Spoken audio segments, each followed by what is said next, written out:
Hello,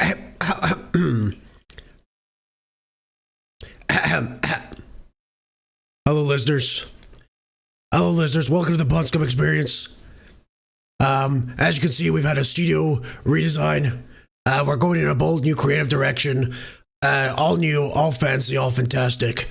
We're going to be talking about the real news, the hard-hitting news that's real, that isn't reported on anywhere else on the Pondscum podcast. Let me introduce my my co-hosts, the amazing, the talented, the brilliant Smug journalist extraordinaire. He knows his stuff. He knows his stuff. He knows his facts. He knows what's going on. He knows what's happening here. Hello, Smug.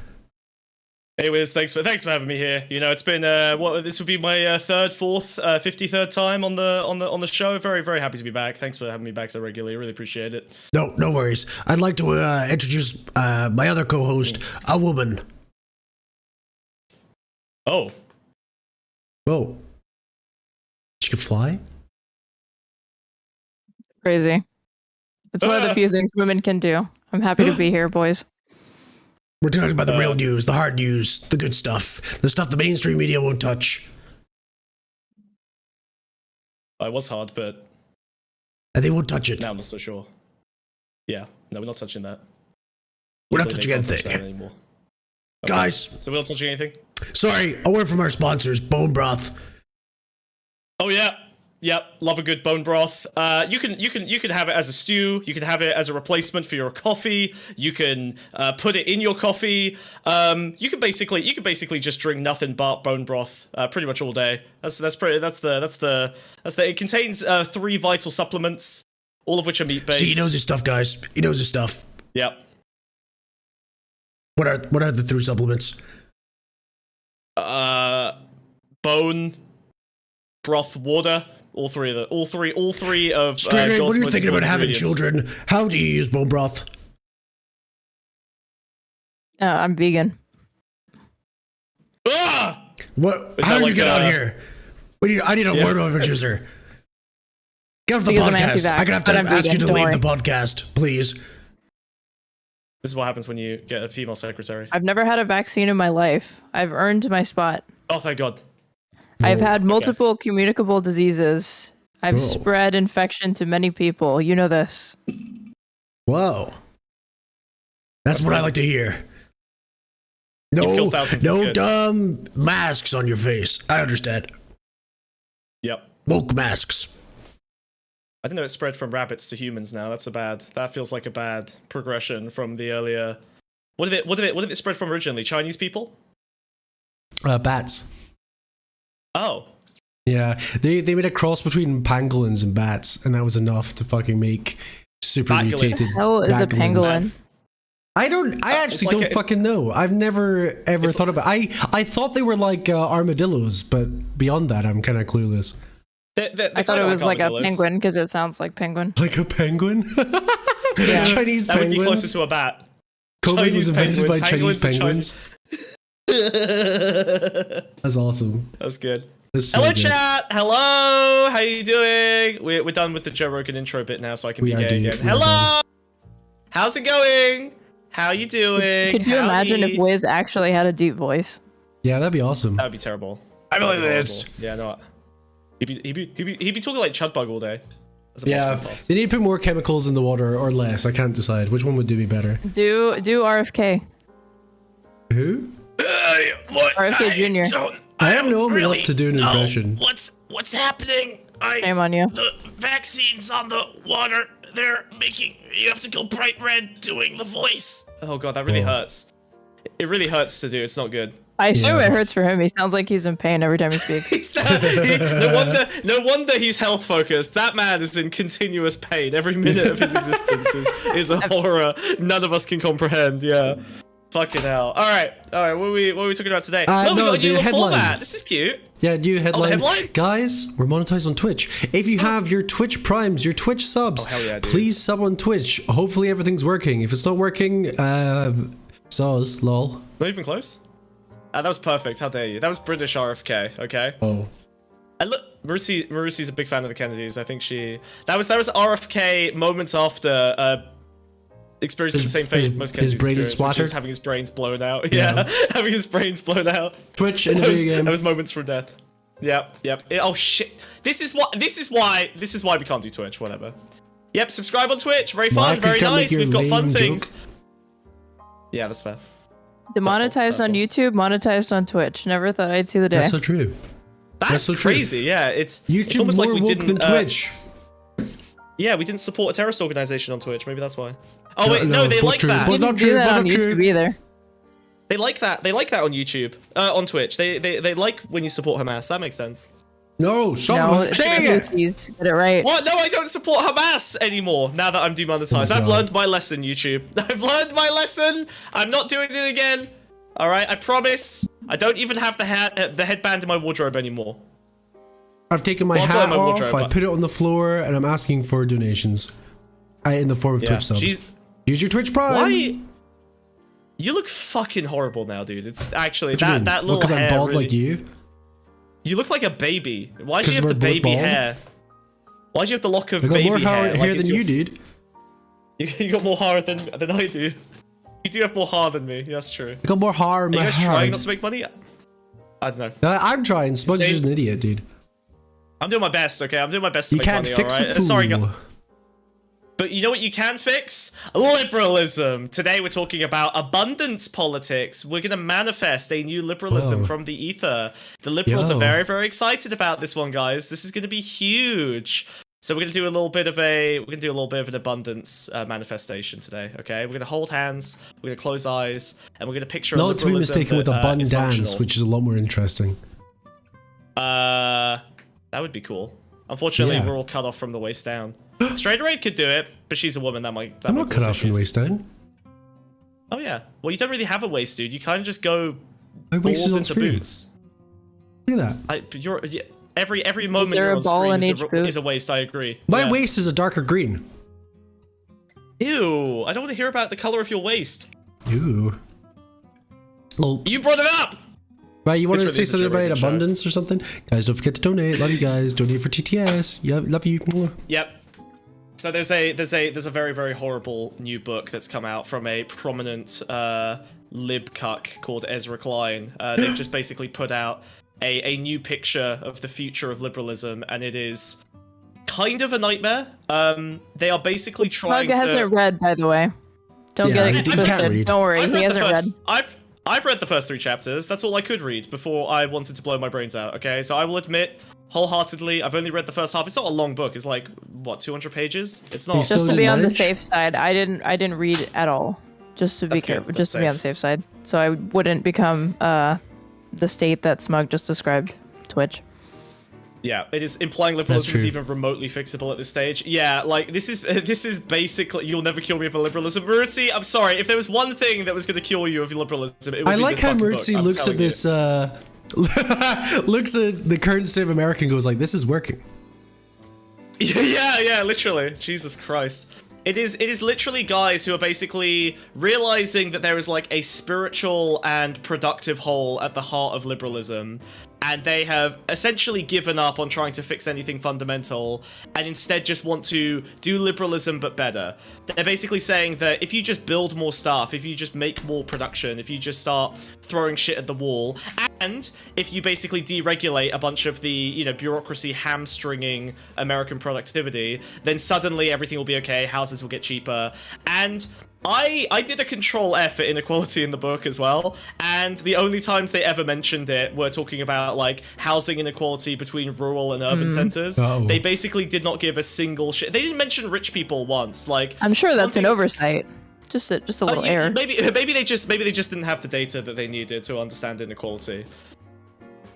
Oh, it's really It is hard to figure it fucking out. bad. Well, they're like, I mean, so I think one of the most prominent things that comes up with Ezra Klein is that every time he mentions Elon Musk, he constantly says, Elon Musk, who I love for Tesla and SpaceX, by the way, is doing bad things to the American government, as if these are totally separate things. As if Elon Musk has decided, just, Separate to his he made business some electric ventures. cars. Yeah, he made some Totally electric isolated cars. He from was like, his very involved business ventures. He's Yeah, appeared on the total- White House total- lawn with his Tesla cars. Yeah, the separation of lurch to fascism and state. It's very bad. He's basically just like he basically separates what Tesla has done into the category of like, well, electric cars are going to save the planet because technology is going to save the planet, and there's no other solution other than innovating out of an apocalypse. And then on the SpaceX side, I guess he's just pro-space. He never even explains it. He's just like, SpaceX is just a virtue, a good. There's literally no critique of SpaceX that he can offer. Not that they've, absorbed shitloads of government grants, not that they've, dumped rockets in the fucking ocean, or that they've, abused staff and worked people half to death. They don't give a shit about any of that so long as rockets go up and stocks go up.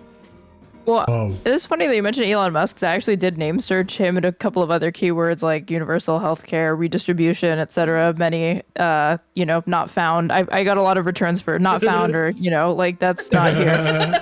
But when I searched Elon Musk, I'm going to read this paragraph, and it gives a lot of insight into where Ezra Klein's mind is at. And also keeping in mind that I'm pretty sure when they wrote this book together, they thought it was going to be published at a time where Kamala Harris would become the president. And now I feel like he's trying to rework it as this like more dynamic thing and like more ambitious thing than it actually is, since like Trump ended up being not only in power, but then Republicans got like the House and the Senate as well. So he says this about Musk. Elon Musk is now a vociferous critic of progressive policy, but he has also been a beneficiary of it. In 2010, when Tesla needed cash to launch its first family-friendly sedan, the Model S, the company received a $465 million loan from the Obama administration Department of Energy. His rocket launching company, SpaceX, has received billions of dollars from NASA under Democratic and Republican administrations. Musk has become a lightning rod in debates over whether technological progress comes from public policy or private ingenuity. Okay, this line. But he is a walking advertisement for what public will and private genius can unlock when they work together. No! Oh, that's a fucking disaster. Okay, so that's not supposed to be. That's him genuinely singing Elon Musk's praises. Like, not a hint of irony, no meaningful criticism in there. It's just like, oh, he's a hypocrite because he took government loans, yet he hates progressive policy. I'm curious.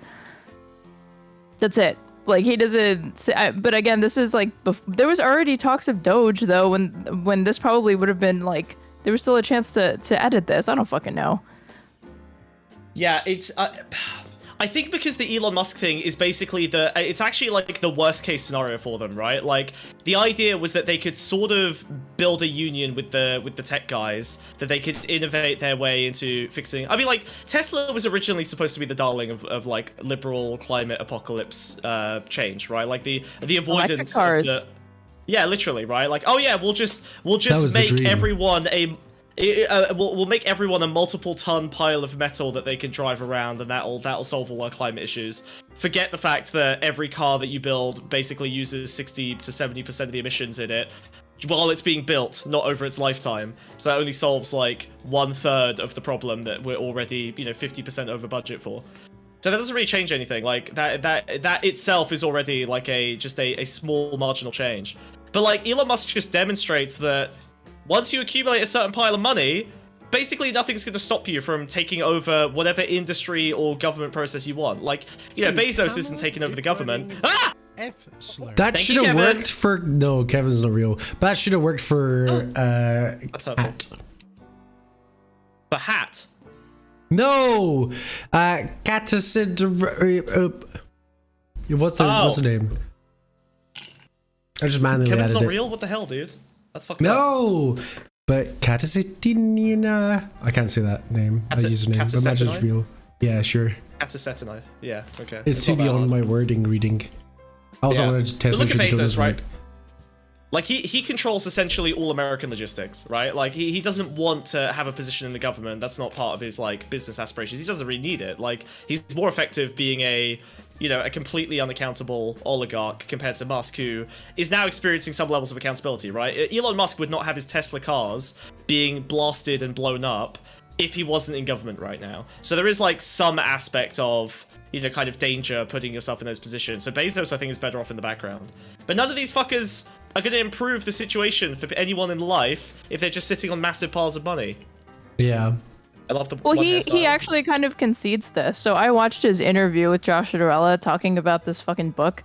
And he kind of opens with, like... What I think the analogy that he used is, like... a lot of Democrats are too focused on like how the pie is sliced, but it doesn't really matter because, you know, these things like wanting to pitch affordable housing to Americans, well, there's like not enough housing in America, so we need to build new houses. So he's already conceding that like, oh, we shouldn't be talking about redistribution. The resources that are concentrated in the hands of the most wealthy plutocrats globally and in America, that's not up for discussion. They own that, you don't, that's not changing. So we just need to try to make more shit and then we can try to, like, everybody can try to put their bid in the market to get that stuff, the new stuff. What, so new industry? Yeah. You have to, because that was the solution last time, right? To, like, and I mean, he's notably agnostic on whether or not these solutions are going to come from the government or from the market. It's kind of just like, I don't care how they happen, they just need to happen. He was like two sentences away from being like not right, not left, but forward type pitch for this. Yeah, what do they call it? Outcome oriented. They're like, it's just I don't care some how might call it a third way. In fact, yeah, we just make new things. We don't have to worry about fixing old things. Well, it's the pretty much. He was like, you don't want that old stuff, and you don't want rent controls or any of that. It's a way to go back to like the post-World War II environment, but like the reason that worked is because there was a prior redistribution of wealth. A shitload of people in World War II died. A lot of industries were destroyed. A lot of stuff was blown up. So that was actually, it was horrible, it was violent, but that was the redistribution, right? Same with like the fucking Black Death in which I think they talk about in the book. They mention like the Black Death as like an opportunity for where labor power got stronger. It was the same post-World War II. So you had this like big redistribution event, and then what they did was they grew the pie, so to speak, and that money that was grown in all of this infrastructure investment and kind of growing businesses, that grew faster than inequality could soak it up, right? Like, if you've got old wealth, if you've got aristocracy, they're just sitting on piles of money, and if there is no economic growth, under liberalism, right? If there's no economic growth, then that pile of money just gets bigger and bigger and bigger because it's not contested by the economy growing. So the general idea of liberalism is you need to outgrow the amount of money that inequality naturally generates just by virtue of it being unfairly distributed. And now they're trying to do the same thing again, but without a redistribution event. In fact, they are doing it after a redistribution event. COVID, an event where it got redistributed up, where everyone got poorer. The economies in the West grew by like 2%, and wealth for the top 1% doubled. You know, like that's the redistribution event. So they're literally doing it like before we've done anything to equalize equity in the economy. The World War II economy was also deeply ecocidal and fundamentally built on colonial exploitation at a time where the traditional colonial powers weren't able to extract to the rates they had, giving the new hegemony the ability to subsume that colonial extractivism. Yeah, which is interesting. Again, right? They're trying to call back to this, like, before bureaucracy, before regulation, before everyone got woke and environmental. But, like, the smog was killing people. Disease. Yeah, literally. Yeah, while kids were fucking still working, you know, themselves to death, right? Like, they are literally throwing, like, all of these regulations out so that they can build faster, not realizing that a lot of these regulations were put in place because people were dying. I like how Olive spent the time typing a message saying, wait, you got something wrong, and not just typing the message about what you got wrong. That's great. Thanks, Olive. Appreciate it. Yeah, that's awesome. Wait, thank you for that. You gotta wait. Yeah, you wait. You gotta wait for her to type out. She's too busy typing out the warning message for the wait. We were brain damaged. Yeah, fucking lead. Oh my god. Yeah, literally a generation was literally ruined in America by lead. Rivers caught fire. Yeah, exactly. So like but I think they're basically suggest it does feel very much like an ends justify the means process, right? Like they are essentially saying fuck the regulation. There was a really nasty conversation he had with Gavin Newsom, which was I can't type in retard. I'm in the Pond VC. Oh god. Wait, you're waiting to join? You need to tell us. She's the worst. She's the worst. I trust Olive. Let's do a call-in. Alright, we'll have a call-in. This is our first caller. I got to put her in one of the little seats. Give me a second. I trust Olive to cook. Okay. That's fine, I'm pulling her in. Drag her in! I'm doing it! Okay, set her up. Oh, hello. Hello, Olive. I did tell you guys I DM'd you. Who? Yeah, Smug, but I host! I DM'd you, and it's probably... But I host! Hello? Also, she didn't DM me, she's who's the hosting? Oh, sorry. I DM'd in the chat, in the group chat. That's not a DM! Jesus Christ. Alright, anyway, Olive, make your point. What are we getting wrong here? Let's hear it. Oh well, no, I mean, okay. I said that like That's earlier, fine. and then I tried to join, and then you actually did kind of address. Oh my it. god, just say your piece. There's a horrible delay. There's a horrible delay on YouTube. No, it wasn't something wrong. I just actually did kind of read it, and I got really upset. They do actually suggest there's some magical property of the market, although they're not really. They're being kind of like pussyfoot about saying that it's a market-based solution. But just answering what you were kind of saying, Straighterade, because they do later get into this like very magical idea about inventions, which is really interesting because that's their way of saying we believe that the market will magically solve these things, because they sort of like start gushing about the power of inventions. I don't know. Wait, to explain it, what I think they're doing, do you guys remember when Biden promised to cure cancer? I've heard Obama talk about this in a State That's of the awesome. Union, saying that maybe we could do that. That would have been great No, if yeah, he did Obama that. said maybe. Yeah, no, Biden has like promised to cure cancer multiple times, and also like in his like whatever later stages of his whatever brain dementia, whatever he ended up getting, he also started suggesting he did cure cancer at one point. So anyways, it's just like it's a side. I don't know why that wasn't like more of a. It's like the funniest thing he's ever done. Anyways, they kind of are going at that. I could see like the tendrils of this abundance politics developing with that promise to cure cancer, because it's this magical like, okay, how do we cure cancer? It doesn't matter. We're just gonna fund things. The magic of invention, but it we'll is a make a new suggestion thing that like. solves it. Yeah, I mean, it's just market-based incentives, which I think is actually at the really cynical core of abundance politics, which is it's actually a little more magical even than the kind of conservative idea that we stimulate the market by incentives, which is true to a certain degree, right? You can stimulate the market through incentives, but we don't really know how inventions, like, they don't just happen. Like, it's interesting that they would get so obsessed with what inventions are without really having a good theory of how innovation even comes to be. Because I would argue when you actually have a very comfortable, educated working class, inventions will happen without incentives. They will happen because people are motivated to innovate. Yeah. I think it's our creative nature. I'd probably say that you cannot have innovation with great inequality, because the way that people innovate is when they're able to take great risks. And Yeah. you cannot take great risks when you have a welfare system that's collapsing, healthcare dependent on grinding in a corpo job, and essentially like no stability. It's also right? it's also the case of like inventors as well. They need the spare time to be able to fucking invent things. Usually it's like independent projects. If you're working a fucking 40-hour job at the fucking techno factory or wherever the fuck these scientists are doing nowadays. The techno factory is great. Right? I'm holding on to that. They haven't got the free time Techno to actually like discover, you know? Yeah. But even like students. Well, I Students think don't have the another same thing- time to sit by. They need jobs now. Yeah, well, and also, I mean, even if I was going to take a kind of more like neoliberal, cynical way of analyzing, like saying, you know, no offense, smug, but I think the neoliberal has sort of already sort of written off a lot of those poor people that you're talking about. But let's just take the actual educated masses that we already have. Capitalism creates this weird kind of like its own brain drain internally, where some of the most brilliant and intelligent people are like working in plastic surgery or in finance, right? And they're actually spending What these was incredible did you see mental that resources person on bullshit jobs. the erudite spoke to, who was like, oh yeah, I'm becoming like I'm super into politics, I want to do this and that, and it was like, what was your major? Plastic surgery. What was it? Was it plastics? No. Oh god, that's so bad. But this is inequality girl again, wants her right? bag. Like when Girl wants her bag. She's streaming. Yeah. She's here for the bag. She's a pretty woman. She's just trying to make money. I respect it.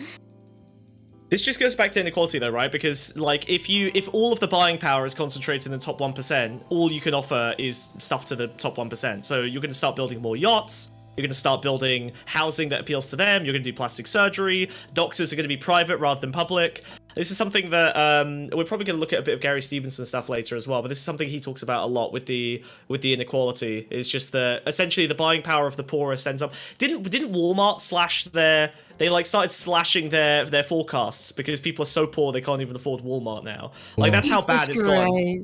Like literally, you or like these stats that like what percentage of Walmart employees are on government assistance and then go on to use the government assistance at Walmart, which they also fucking work crazy, at. yeah. So it just becomes like a self-fulfilling welfare prophecy. Like Walmart ends up just reaping the benefits of that themselves. That's the funny thing is because That's why my category, how I understand abundance politics is it's just turbo YIMBYism. I mean, it's just YIMBYism, that kind of brainworm expanded, because that's the same fundamental flaw in YIMBYism, which generally, too, I'm not either a NIMBY or a YIMBY, you know what I mean? I think both of them kind of have some derangements. But like the failure of how YIMBYs understand the market is that they don't realize that the incentives towards the market are towards building luxury commodities, which don't actually really enter the same market as actual housing. There's not like a trickle down effect that happens when you build all these luxury apartments, as it tends to be. I mean, there's a kind of housing that you want to build that's just under luxury, because obviously what we saw with the projects is when you build low income housing, it's built so cheap that it falls apart so quickly, and it's a wasted investment. But then the problem is allowing the market to drive itself when there's all these incentives to building luxury commodities that can sit open and no one really has to even buy, or that they'll be bought as some sort of a value, like speculative markets. Well, it doesn't really end up entering the actual housing market. I don't know what it's like in America, but when building like the projects in the UK, like council schemes, they never factored in the idea that cars would exist. They weren't future proof. Although they were like seen as these super advanced, like this is the solution to housing for people of lower income and stuff like that, they failed to even think about innovation. So even like this thought process of like abundance or whatever, it's like it will always fail to account for another factor that will just naturally develop, and it will be as dated as everything else, you know? It's going to trip over its own and feet. that's what's so funny. I'm sorry, did you guys already point out how dated it already is? Like, No, I think Aaron was talking about that they wrote this 2.5 years ago. I seemingly with the expectation that Kamala Harris would win and that Democrats would need to deliver, and now they don't even have the opportunity to do that. It's like, hey, this is how liberalism can make things a little bit better, guys. And then liberalism already collapsed to fascism. Now they're like, well, we should still do it. We should keep going. This train's not going to stop. Keep building the track. They're not without allies. Okay, so I'm going to read who's behind this Abundance 2024 shit. In October 2024, a number of organizations held the Abundance 2024 conference. The event was sponsored by Arnold Ventures, Open Philanthropy, which is like a think tank, another think tank, Renaissance Philanthropy, and Stand Together. While at times heterodox, Arnold Ventures funds a sizable network of neoliberal think tanks, including $3 million to the Libertarian Reason Foundation and at least $1 million to the Pro-Pension Privatization Retirement Security Initiative, which has led to founder John Arnold, who is a former Enron executive, comparing himself to the Code. Arnold serves on the board of Meta. The Arnold Foundation has also spent hundreds of millions of dollars pushing for school privatization.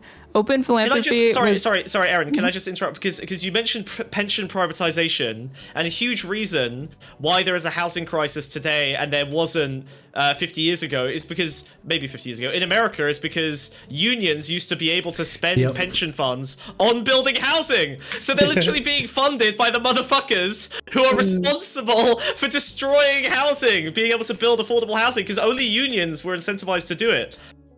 Oh my god, that's so fucked. Sorry, really, you should only just be thinking about zoning laws. That's the real obstacle to all of this shit. It's not to do with any of that. Don't even look behind that curtain. So Open Philanthropy was co-created by Facebook co-founder Dustin Moskovitz. It has close ties to AI firm Anthropic, which was founded by Daniela Armodi, the wife of Open Philanthropy co-founder. It's so incestuous, all these people like being involved with each other. It's progressive victory, but successful. Holden Karnofsky, I almost said Holden Caulfield. Open Philanthropy is also closely associated with effective altruism. Ding, ding, ding. Donating millions to Sam Bankman-Fried's favorite philosopher, Will McCaskill. Yep. How many red flags in the passage? This is so meta-coded, because you remember when Meta had that can someone, for our lovely audience, can someone explain effective altruism? Other than me. It's when you do altruism, but it's effective, better than normal. Because it's not altruism. It's billionaires realizing that like they don't have they can't just put their money back into themselves. Like there's actually some level of personal incentive. There is actually a financial personal incentive to making sure people around you aren't fucking desperate, poor, and trying to shoot you in the streets all the time. That was the original, but then make libraries, make things, the idea. And it becomes stuff like corporate vouchers for back massages. But it got Well, warped but this is what terrifically the into study well, said. it's now for future generations. That's the thing, right? Like Yeah. it ignores the people today in order to save billions and billions, trillions of future lives. That's the new way that effective altruism Right. is basically propagated Wait, now. So Isn't that that means like isn't that how it expand? Isn't there like an expansive meta theory that it blended with in order to get there? I thought I mean, I could be wrong. I thought it basically was turned blended into with AI accelerationism. The idea that everything Cool. you do today to get AI in is going to save, a trillion future lives. So anything you do to the people today in order to get the AI out the door is essentially justified morally. It's crazy. Yeah. That's so cool. It's based on a That's lot of literally like post-rationalist stuff. just like Roko's basilisk. It's just Yeah, Roko's literally. basilisk. Where it's It is like you 100% just that. It came- accepted that the future computer is like enslaving us, and so you're just being Well- a total cucked. Stop talking about my head, chat. Yeah. But it is literally literally, it's the same community that spawned Rocco's Basilisk also spawned effective altruism. And it's based on like timeless decision theory, which is basically the idea that like the decisions you make in the far future can be predefined today, and that Right. has a bunch of crazy moral Oh implications. yeah, crypto's to a big sort one of solve them issues. as well. Underneath just reminded Crypto, me. huge. Yep. That's huge as well. So yeah, effective altruism is a fucking nightmare. It's Yeah. It's kind of awesome. It's like truly- it's like being like It's just sort rationalization. of just assuming we will be enslaved by the supercomputer in the future, so we should just sort of enslave ourselves already so Yeah. that it has Yeah. mercy on Invest us. in the monkey brain chips Okay, now, cool. dude. Yeah. Yo, I mean, what do you think they're putting in that Prozac? What do you think they're putting in the SSRIs? Whoa. That's a monkey brain. Whoa, True. I could be Also- like a right wing. I could be a right wing grifter. So Well, that's what this how we do this? podcast is Should for. we say? Should we say there's microchips in the Ozempic? Is that how we do No. leftist altruism? But you just There's imply microchips in it the Ozempic. heavily. You just imply it heavily. Okay. Sorry. All right, you're right. Wow, Wait, when I I'm was taking sorry. when I was taking my Ozempic today, it tasted very metallic.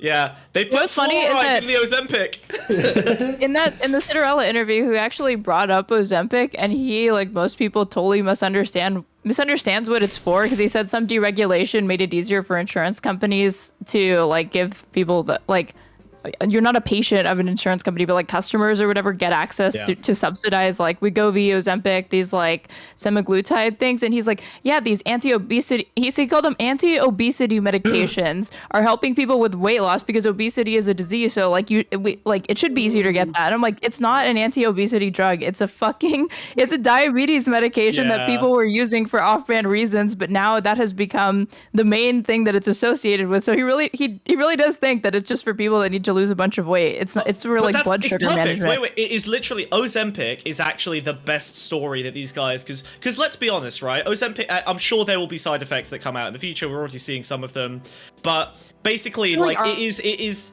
the magic like pill, eyes right? liquidating or something. Yeah. It's like now they're claiming. So this is why they reserve it for people with like Right. severe cases, right? You shouldn't really be taking it, kind of off book. But this is the ideal, right? Like obesity is a symptom of liberalism, right? Is a symptom of the, kind of like turning food into a consumer commodity that is meant to be as addictive as possible. Agonies, as thanks cheap for as subbing on possible. Twitch. Thank you. As caloric as possible, right? It's that kind of like You should capital work now. efficiency. And then you take a pill to deal with the symptoms, the consequences of capitalism. Same with the Right. electric cars. Same with the. Why is Kevin? What? Wiz? Because I You have said to you put a fixed this. notification through, otherwise it doesn't work. But it should work now. All right. Okay, that's fine. Because but yeah, that's the now ultimate suggestion. it's they just have. solve every We symptom. can't put the brakes on. Yeah, we'll just be solving our own problems more effectively in the future because these inventions will magically happen if we just Yeah. keep going. I mean, ultimately that is sort of what I didn't finish reading it, but I definitely read like the chapters of interest to me, and I think that's like what's interesting is I think this is more of like a signal. Like things are about to get pretty scary, and I think a lot of left-wing ideas are going to get really popular again, like, and not Yeah, just like in a Hassan way where it's aesthetically popular and it's socially popular. I mean, I know like whenever you get on the dating apps, like every dude is like a lefty dude telling you how lefty and cool he is, but I mean like genuinely it's like so good. Couldn't be me. But I mean, Couldn't be me. oh, shut up. I know that you work that on your dating apps. You're like, I'm so lefty. I basically have a lefty podcast. I do But put anarchist on there, yeah. Yeah, Sorry. it's not even true though. It's a lie. He's just a liberal. I'm just a But liberal. I mean, I'm I an think abundance liberal I think now. there is we're going to see a return to like the core policies. I think we'll see probably another big policy push coming from the more lefty segments. And I think this is a laundry list of these are things we cannot budge on from liberals to other liberals. They're not going to budge on degrowth. They're not going to budge on YIMBYism, and they have this really shallow kind of fantasy that they can propose to people of being like, this is why we need to sort of keep building and even kind of make some concessions towards the sort of conservatives who have taken over this kind of like startup Silicon Valley. You know, this is like a push, I think, to try to reclaim some territory within Silicon Valley. Though obviously, too, this is just like funded by Silicon Valley type people, so it's an internal project as well. Yeah, but I think one of the things that's like fascinating to me is it can't even come up with like any exciting innovations. Like, yeah, they talk about there's no ideas in they talk it. about what It's hollow. there's no ideas. Hey, There's we no do ideas. this first, I then think- the ideas come, okay? This Some is of more, those this is invented more about industry. telling you what it's not. This is not a proposal. This is not a serious intellectual or ideological proposal. This is saying what they won't budge on. They will not budge on YIMBYism, and they will not budge on degrowth. Degrowth is another really important thing, Right. and I think that's important because I think those ideas. I think addressing the critical state of housing, and I think degrowth actually probably are forecasted to be pretty popular, as they should be. They deserve serious debate, and this is just telling me liberals aren't going to really even listen. Just to talk on degrowth for a second, because I think because I saw Ezra Klein do this in like 3 appearances. I watched a bunch of his interviews. I watched the one with Gavin Newsom. I watched the one with Cinderella. I feel like he did this multiple times, which is that he dismissed degrowth as essentially just being like a raw, he totally strawmanned it, like a raw, self-destructive, like attack the economy to no benefit, without realizing that the point of degrowth is to essentially focus production not on profit, but on creating the things that people need, which is in line, theoretically, with his abundance politics, right? He kind of says similar things, except that he refuses to bite the bullet and say that it's okay if profits go down slightly. He will never say that. He will never accept any kind of a slowdown on economic growth, right? Like he'll never accept a temporary cessation of growth in order to give people what they need, which is crazy because that is how you get the long-term growth. The explosive growth in the 20th century was basically because you were able to build shit from the ground up and not have to rely on the kinds of things you have to rely on today to survive. The working hours, or, you know, the insubstantial welfare, even having to, like, you know, grift and grind with this fucking crypto bullshit, or try and be a fucking multiple entrepreneur. Like, all of this innovation, God, even crypto on its own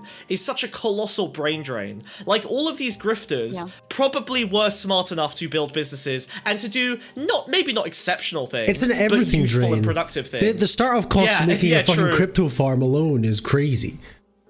Yeah, true. God, all those GPUs just like burning, but creating. You can make a really terrible cartoon with all billions that of power. tons of fucking, maybe not billions, but millions of tons of e-waste just by burning through GPUs, and now we need them for AI, which is itself a primarily, I would say, non-productive effort, right? Yeah. Like, I think that AI is, I have lots of fears about AI, but I think ultimately it's not going to be as productive as all of the inputs that have been put into it in the long run. Guys, if It you will don't want end up ads on the destroying Twitch, society, but- subscribe on the Twitch channel. Let's go.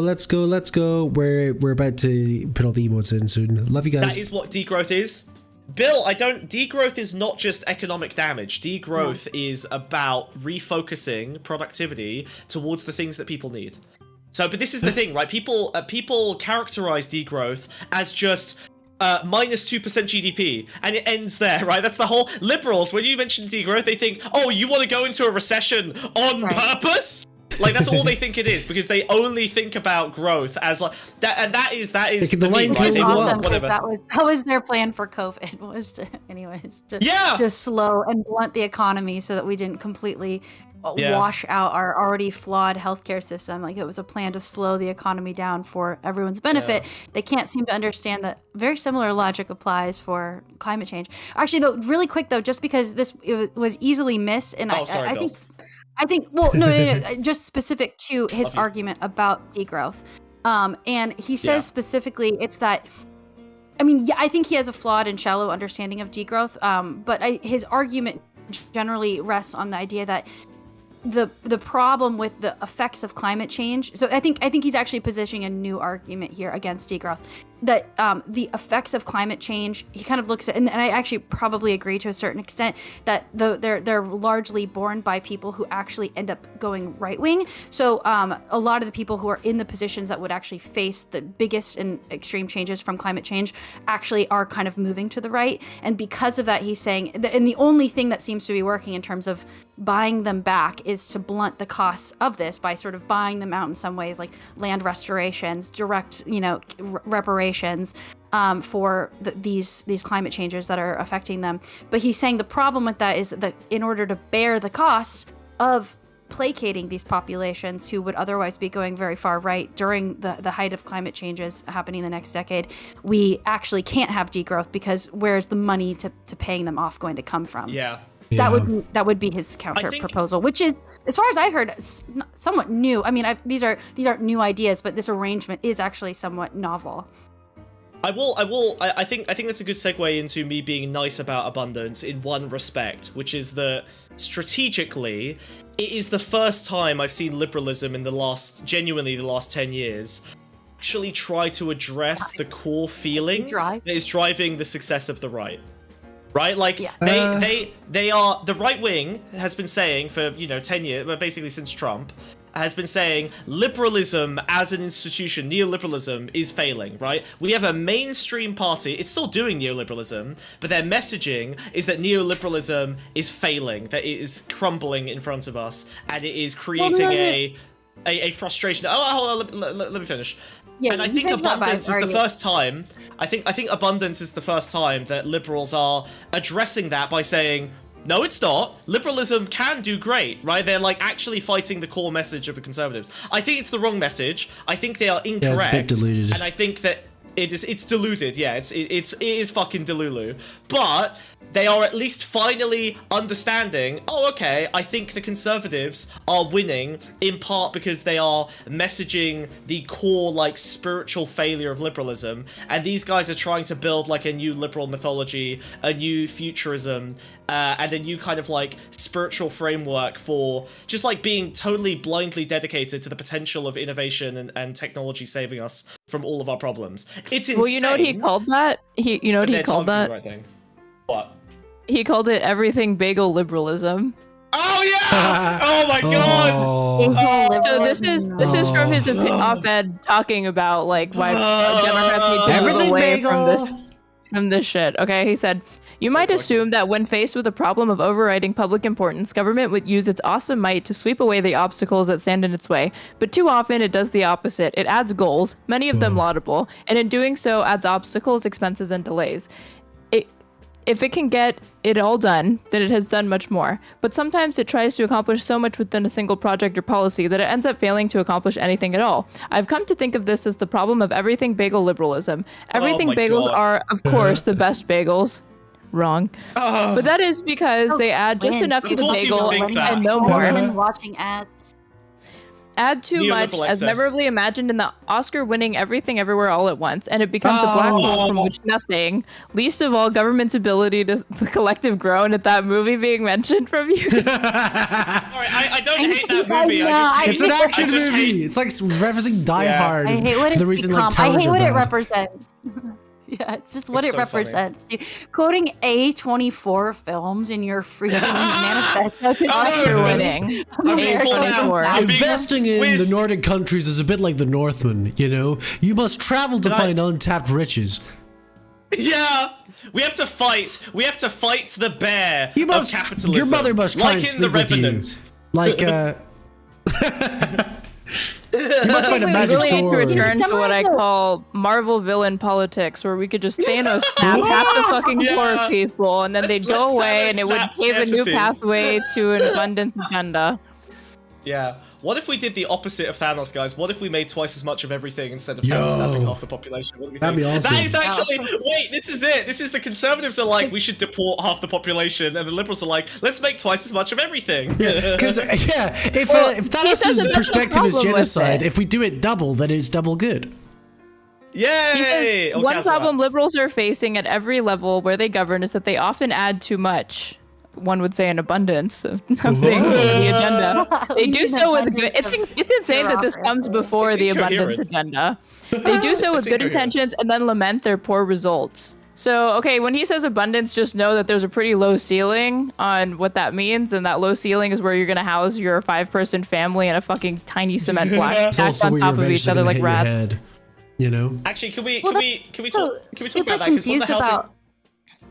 Well, Sorry, that's what I was confused about. Was like there is weird little messaging in here, which I think is more of like just a cheap appeal to try to like win some sort of conservative leaning centrist back by being like, wow, there really is a lot of red tape, you know. But the thing is, inevitably that logic, if it really gets expanded on, can kind of start to like fuck over the whole PMC class that liberals were so excited about essentially like cultivating and inventing, you know, just a bunch of overpaid middle managers who analyze this stuff, who are also fundamentally professionals too. I mean, these are fundamentally professionals who, like, you know, for example, with like zoning and housing and all the supposed red tape around housing.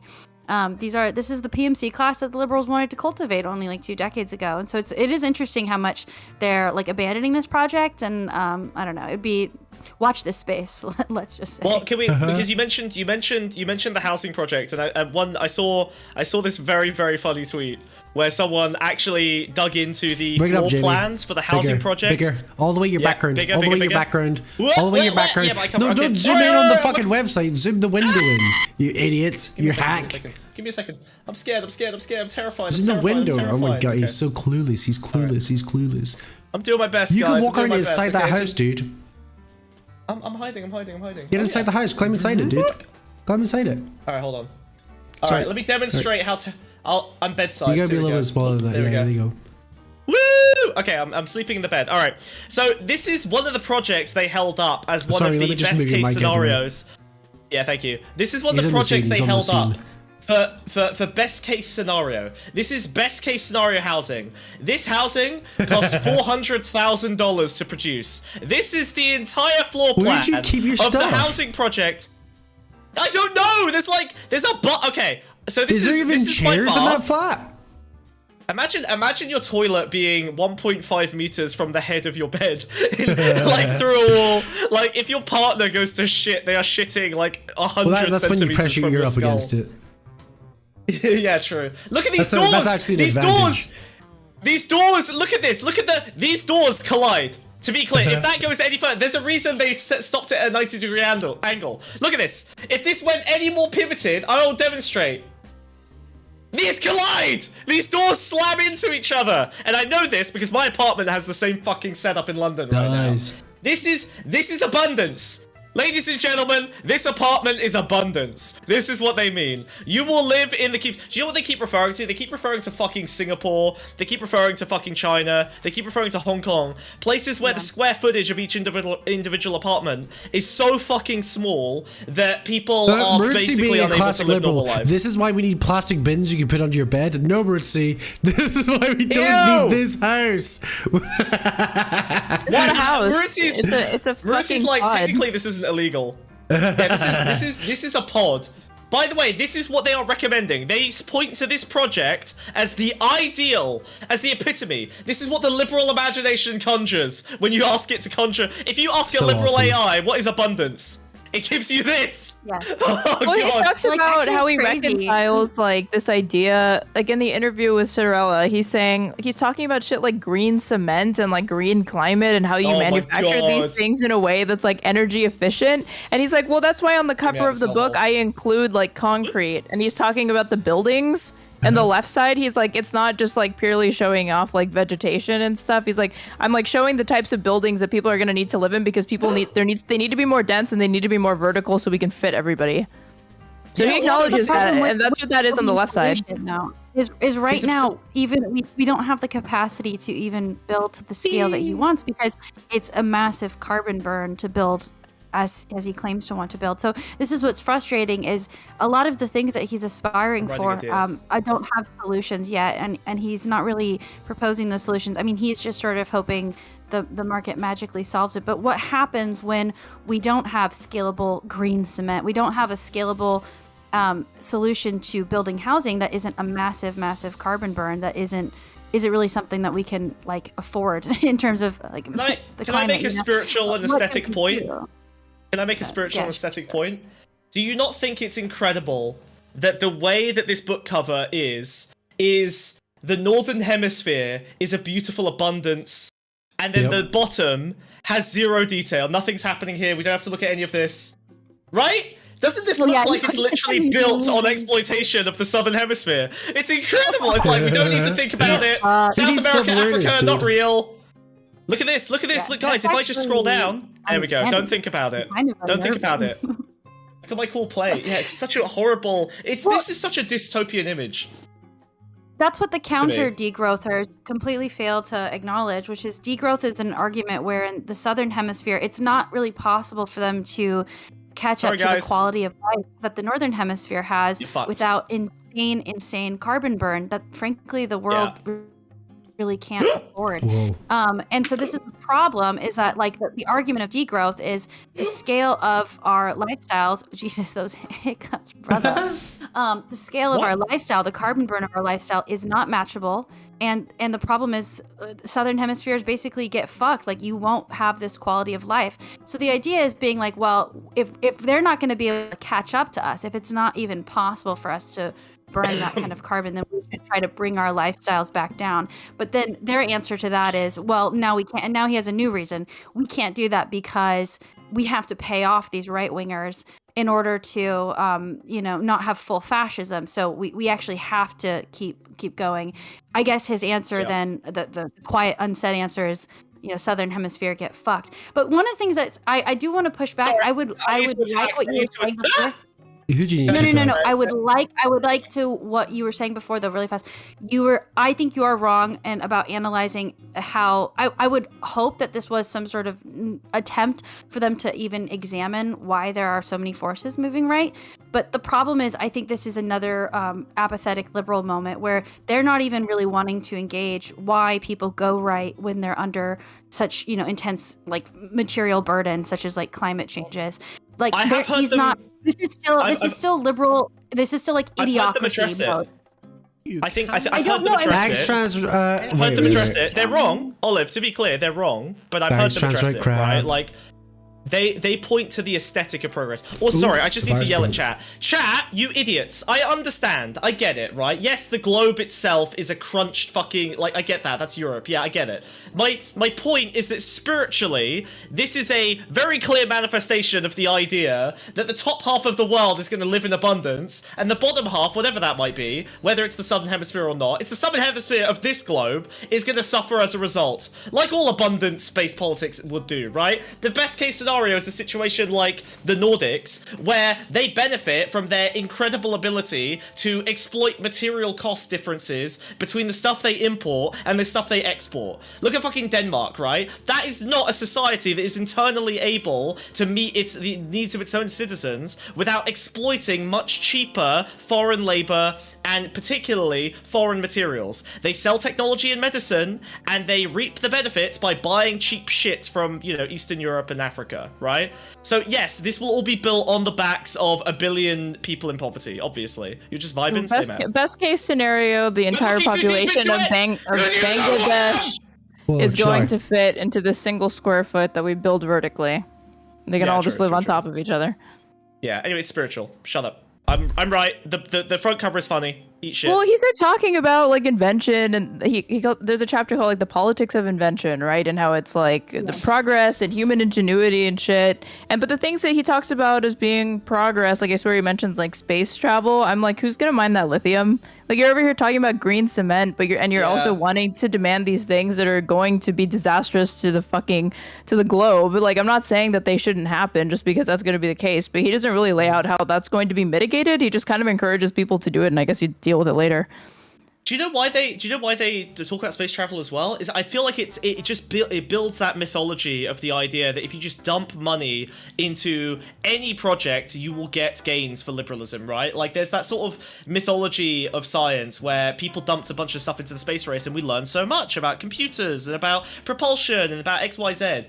But like, there are limited gains when you do that, and the gains that we saw at the start are not gains we're going to continue to get by continuing on towards, you know, the next planet. I'm not saying that progress itself doesn't carry benefits, but an unproductive world is not going to be fixed by you dumping more and more money into something like space exploration.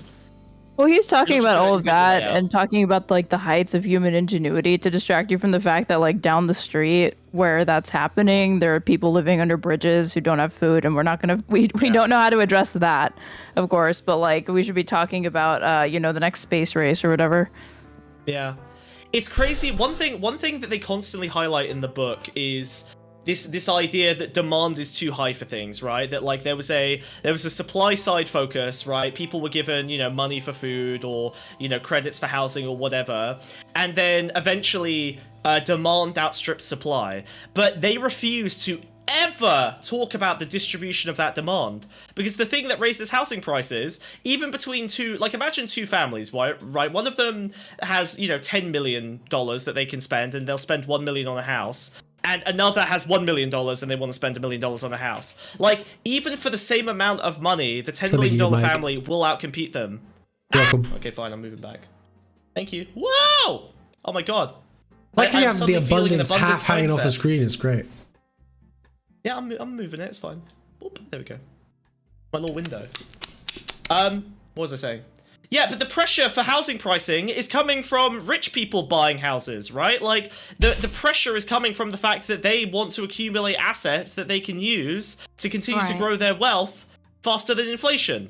And they never mention this once. They're acting like the housing prices are going up because everyone in the middle class and the poor are buying houses. But if that were the case, there would be enough houses, right? If they all had the money to buy houses, then they wouldn't be homeless, or they wouldn't be struggling to, or they would pay rent. They wouldn't be struggling to build savings. But the fact is, the rich are the people who are buying the houses.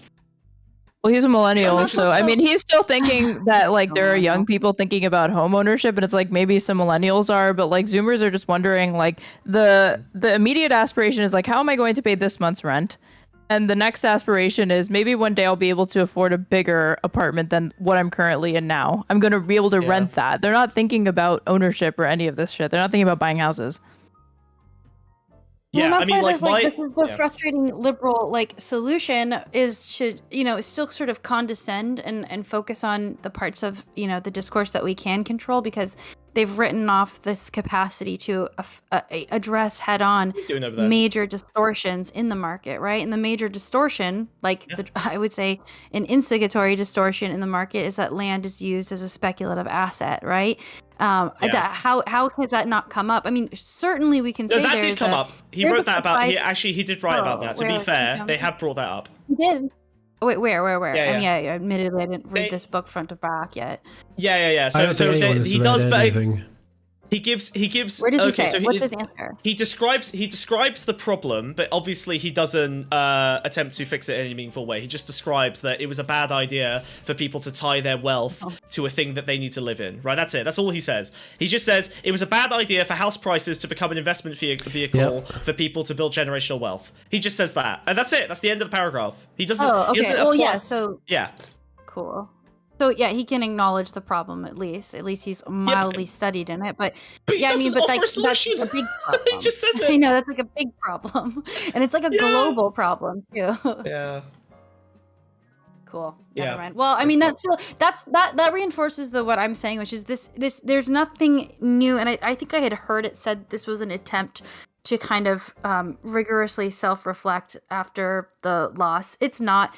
I think this is an attempt to present to Silicon Valley, hey, you could back us too. Like we get it. We get what you're doing. Yeah, we're worth your investment. Yeah, and so I mean, exactly. I know they're like, why don't you send us some JD Vances? We could work with them. You know, this is the new line. But it's also, I think, an appeasement strategy. Like they're saying, degrowth is off the table.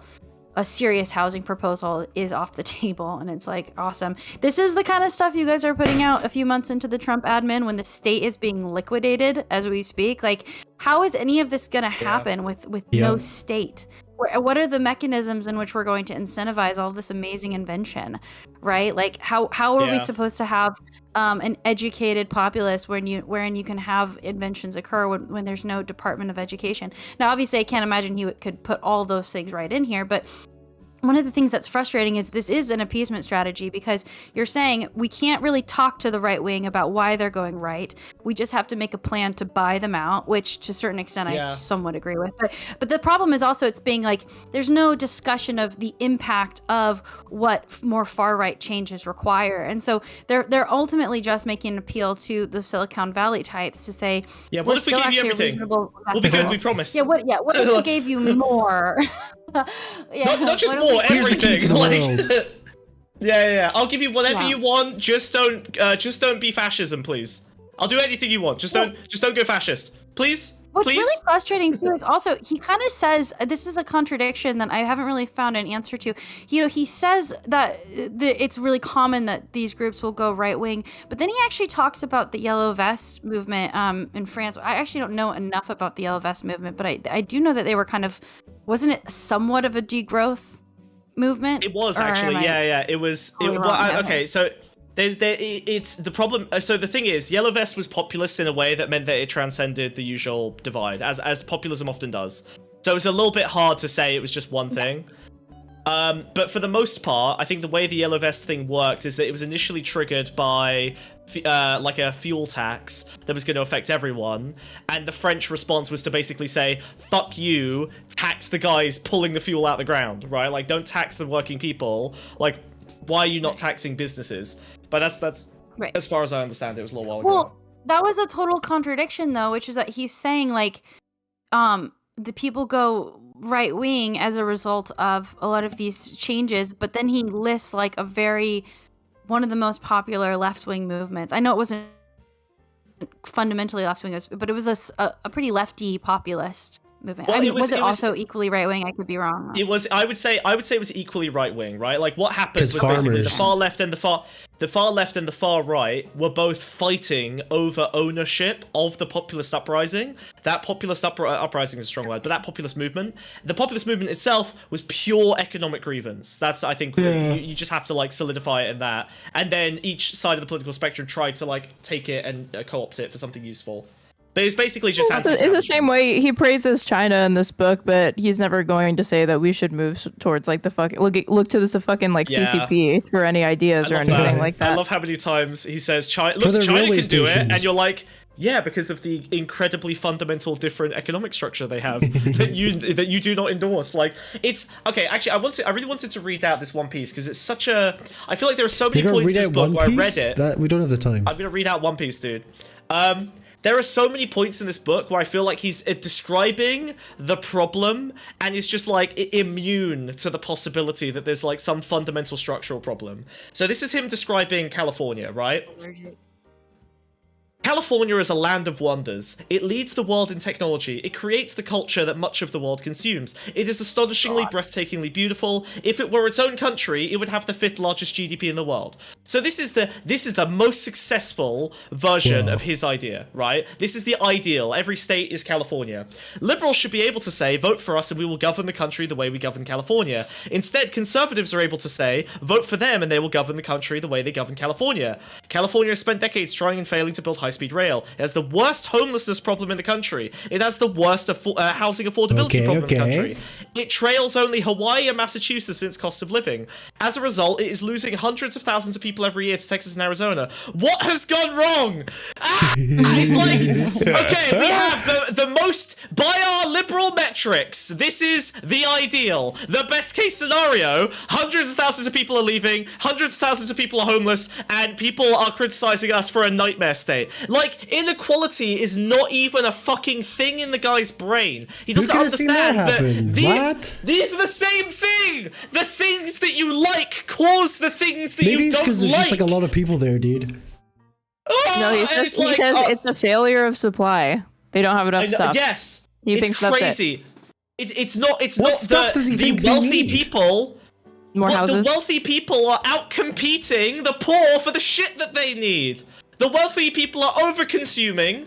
preventing the poor from getting what they need. This society is so unequal. But he's like, largest GDP. I love GDP. GDP growth in California is incredible. Look at all these technological wonders that are either making people kill themselves, like fucking teenage girls on social media. But Spock, I'm sure the GDP is equally split and responsible between everyone that lives in California. Then how are people homeless, dude? Are you intentionally segueing into Gary Stevenson? We'll talk a little bit more about the inequality side of stuff with Gary Stevenson, because this is, by the way, there's a interesting economic populist kind of movement that seems to be taking hold that I've been quite excited about for a couple of years. In the form of Gary Stevenson's little movement there, like the wealth tax stuff in the UK. So we can look at some of the solutions, the alternative solutions in comparison to abundance a little bit later on in the show. Okay. Very exciting. Well, Poor people cringe. True. I'm going to leave you with some final words. Oh yeah. And I'm going to quote this amazing book just because I want to make sure you guys actually get this quote out there and you can dissect it. Okay, but then I'm going to have to go because a baby is screaming. I have to go take care of him. Oh my God. Abundance contains... She's fine. It's okay. She just wants more snacks. Abundance contains within it a bigness that benefits the American project. It is a promise of not just more, but more of what matters. It is a commitment to the endless work of institutional renewal. It is a recognition that I had to pause. It's okay. Carry on. Sorry. Ignore my reactions. I'm going to struggle. It is a recognition that technology is at the heart of progress and always has been. It is a determination to align our collective genius with the needs of both the planet and each other. Abundance is liberalism, yes, but more than that, it is a liberalism that builds. Oh my God! Like it's like what do you think? What incentive structure? What incentive structure have you created? Liberalism builds, yes, towards profit, not towards making things better. Like, you didn't finish the sentence. It's crazy. I'll never know, dude. Bye. It's crazy. Every time we grow, people get poorer.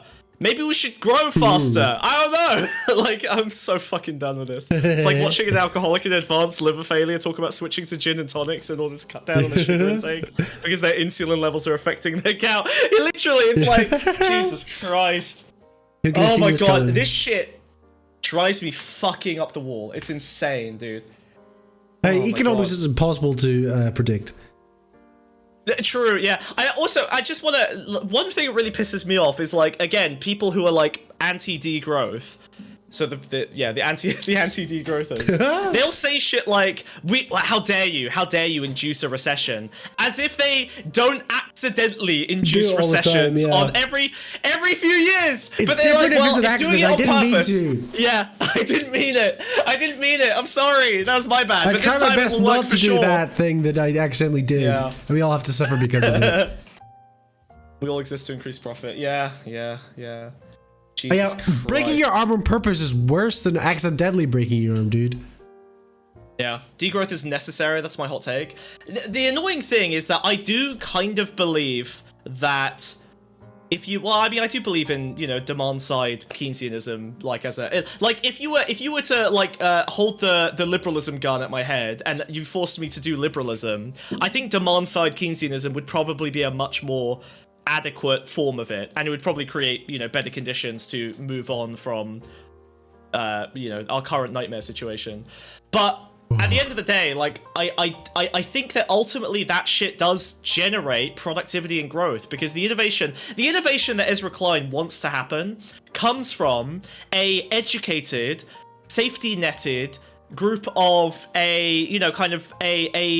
what's the word? Honestly, like a positive mindset class, right? Like, if everyone's miserable, depressed, and struggling to survive, if everyone's miserable and depressed and struggling to survive, they're not going to invent shit. They're not going to take risks. I have ideas. I would like to start a business.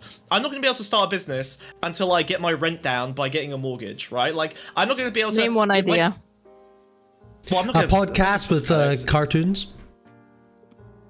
I have business ideas that I genuinely think would be useful. I have and plans selling of, the toys. couple little things, right? Guys, just guys, bits put of in text chat stuff. if you would buy a Crazy. Pondscum plushie, and if you write a one in chat, I need true, you yeah. to start donating. A little bit of donation now helps us in the long term. This show is ran by donations and also subs on Twitch, but ideally donations because we get a bigger cut of that. It's nicer. It's nicer. Twitch takes a big old fat cut. We're also demonetized on YouTube, so really it's your donations that get us through the day, right? Look at that. We're currently sat at no donations. Did Olive not please you? Should we have killed Olive in a video game in the cartoon? Because you guys haven't indicated financially that she was a nice addition to the show. If you want to see more Olive, if you want to see more Pondscum, please donate. Please donate. Remember to also join the Patreon as well. Thank you for pasting all those links, Oscar. You did it on time as always. Thank you. Incredible. Yeah, we do need money desperately. Thank you, everyone. Love you. So Like, we can make like. more fun stuff and have more people on. Wow, wow, wow. Like. Oh god. Okay, there's a couple mini pieces before we wrap up the abundance side of this that I wanted to look at, because I think there's a lot of the stuff that they take for granted, like green jet fuel or green concrete, or in particular, I wanted to look at the vertical farming thing. What is green It's concrete? really a concrete that magically does not cause all the problems that concrete causes. Yep. I wish it was not that, but that's what it is. Does it Concrete, exist? Is it real? No, not really. That's what I Not thought. yet. That's what I meant. Like, Also, green jet fuel. It is literally liberal magical thinking. It's like, what if we had jet fuel that did none of the bad things? Again, well, they're doing the same thing with like meat, right? They mention agriculture at the start of this book, and they're like, what if all of your meat was lab grown, and then we never have to do anything bad to the animals ever again? And it's like, What if the world was made of pudding? yeah, right. yeah, it assumes the necessity of massive cruelty today. If my in order grandmother to had wheels, imply- she'd be a bicycle, you know? Would she? Wouldn't she have If she four had limbs and wheels. therefore four wheels? Why would she only have 2 wheels if she's got 4 limbs? That doesn't make I any never sense. said she had to. I never said there was a wheel per limb. There is some carbon I low didn't say where concrete, they but were. it's not scalable. Yeah, obviously, like all of these innovations have like. But little is it the snippets of color green? potentiality, That's the but it's- important question, Olive. I don't think it's green. We just need jet fuel. Rice that can pudding offset is the steel beams. worst We all kind. know that's impossible. That's not possible. But yeah, the vertical farming thing is the thing that triggered me the most, because I have obviously done a fair bit of research into agriculture and urbanization as part of like the vegan stuff. And vertical farming is a fucking disaster. It will never, ever, ever be the solution. Ever. Until we like either burn the world to ashes and can only live in biodomes, or we go to space, where space is such a not much space in space, where space is at such a premium that like stacked farming is the only solution. But basically, vertical farming is the worst possible way that you can do farming. It makes no Nicest fear of sense. farming. That's what I'm looking forward to. You're just mad that Nice. Californians can grow tomatoes above their head. It just doesn't make any sense. Tomatoes like, it do is suck bad. in the It's UK. bad. It's bad for the environment. The distribution of resources makes no sense. Why would you...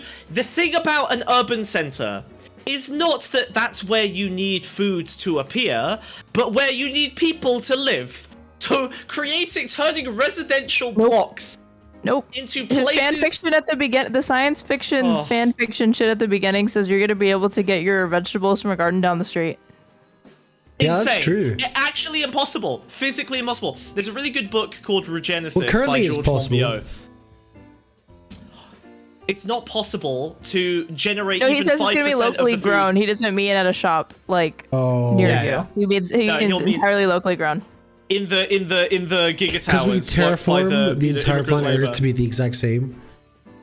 Yeah, he We just invokes it for gentrify. aesthetics. We That's the thing. gentrify the entire planet, dude. That's awesome. He says, yeah, you Yeah. open the refrigerator, in the fruit and vegetable drawer are apples, tomatoes, and an eggplant shipped from the nearest farm, mere miles away. God. These crops You don't open your grow fucking fridge door. horizontally It's a across fucking the field. garden. It's a fucking They garden with grow plants and shit vertically in it, on dude. tiered shelves inside a tall greenhouse. It's actually not a fridge. It's a new device that was invented by us. The fridge garden. And a little robot gives it to you. And the robot has sparkly eyes and is also made of vegetables. And it loves you very, very much. It never And asks yeah, and for it loves you and wages. it tells you that. And it says, don't worry, Yeah. Trump can't get you here. I work for you because I love you. That's why I do this. I'm free labor. I consent. Genetically If you modified want to eat tomatoes my that do arm, taxes. I consent. Take Yeah. a big bite. Generates free Soylent Green. Yeah, I'm 100% Soylent Green. These motherfuckers, when they do these motherfuckers. Stop looking up weed farms on the fucking internet. I'm looking up vertical farms, okay? Yeah, same thing. But yeah, no. It's very, like, it just intuitively, this doesn't make sense, right? Like, building a concrete palace for your vegetables. There's so much land outside of urban centers that is available for growing, actually. Hey, do you know what the best way to improve the amount of food that you have access to is? Stop feeding fucking 80% of it to animals! Eat it! Grow some fucking tomatoes! Stop feeding everything to cows! Yeah, but this batch corn tastes really bad, dude. He ever talks about how, like, the society would basically need to be vegan, if not transitioning to it almost entirely, because the amount of, like, fucking wheat, food, land space it takes to be able to have, like, animal agriculture takes up way too much space. Yeah. Yeah, well, this is the thing. Because that would be anti-growth. It would be non-profitable to dismantle the agriculture industry until, again, as liberalism often does, until it is forced to dismantle it by the fact that the agriculture industry has externalized so many costs that they themselves say they will be unable to produce meat in 2050. That it will be so expensive because of how badly they've raped the land around them that they will no longer be able Minecrafted the land around them that they'll no longer be able to produce it even close to the scale needed to sort out the demand for meat. They themselves are all the meat companies are going vegan. Do you know this? They are going vegan. They are preparing. You know this? That's because it's crazy. They are going vegan. They are literally preparing to transition to go vegan because they themselves recognize their industry will not survive, not because of moral reasons. They physically will no longer be able to extract value from the land enough to sustain themselves. Meat is already subsidized so far that the government cannot continue to fund it in the way it has been. They have destroyed the fucking land so badly that they can't use it anymore, so they're going to transition into, you know, vegan meats and lab meats. That sentence still works, buying all these fucking vegan companies. Ugh.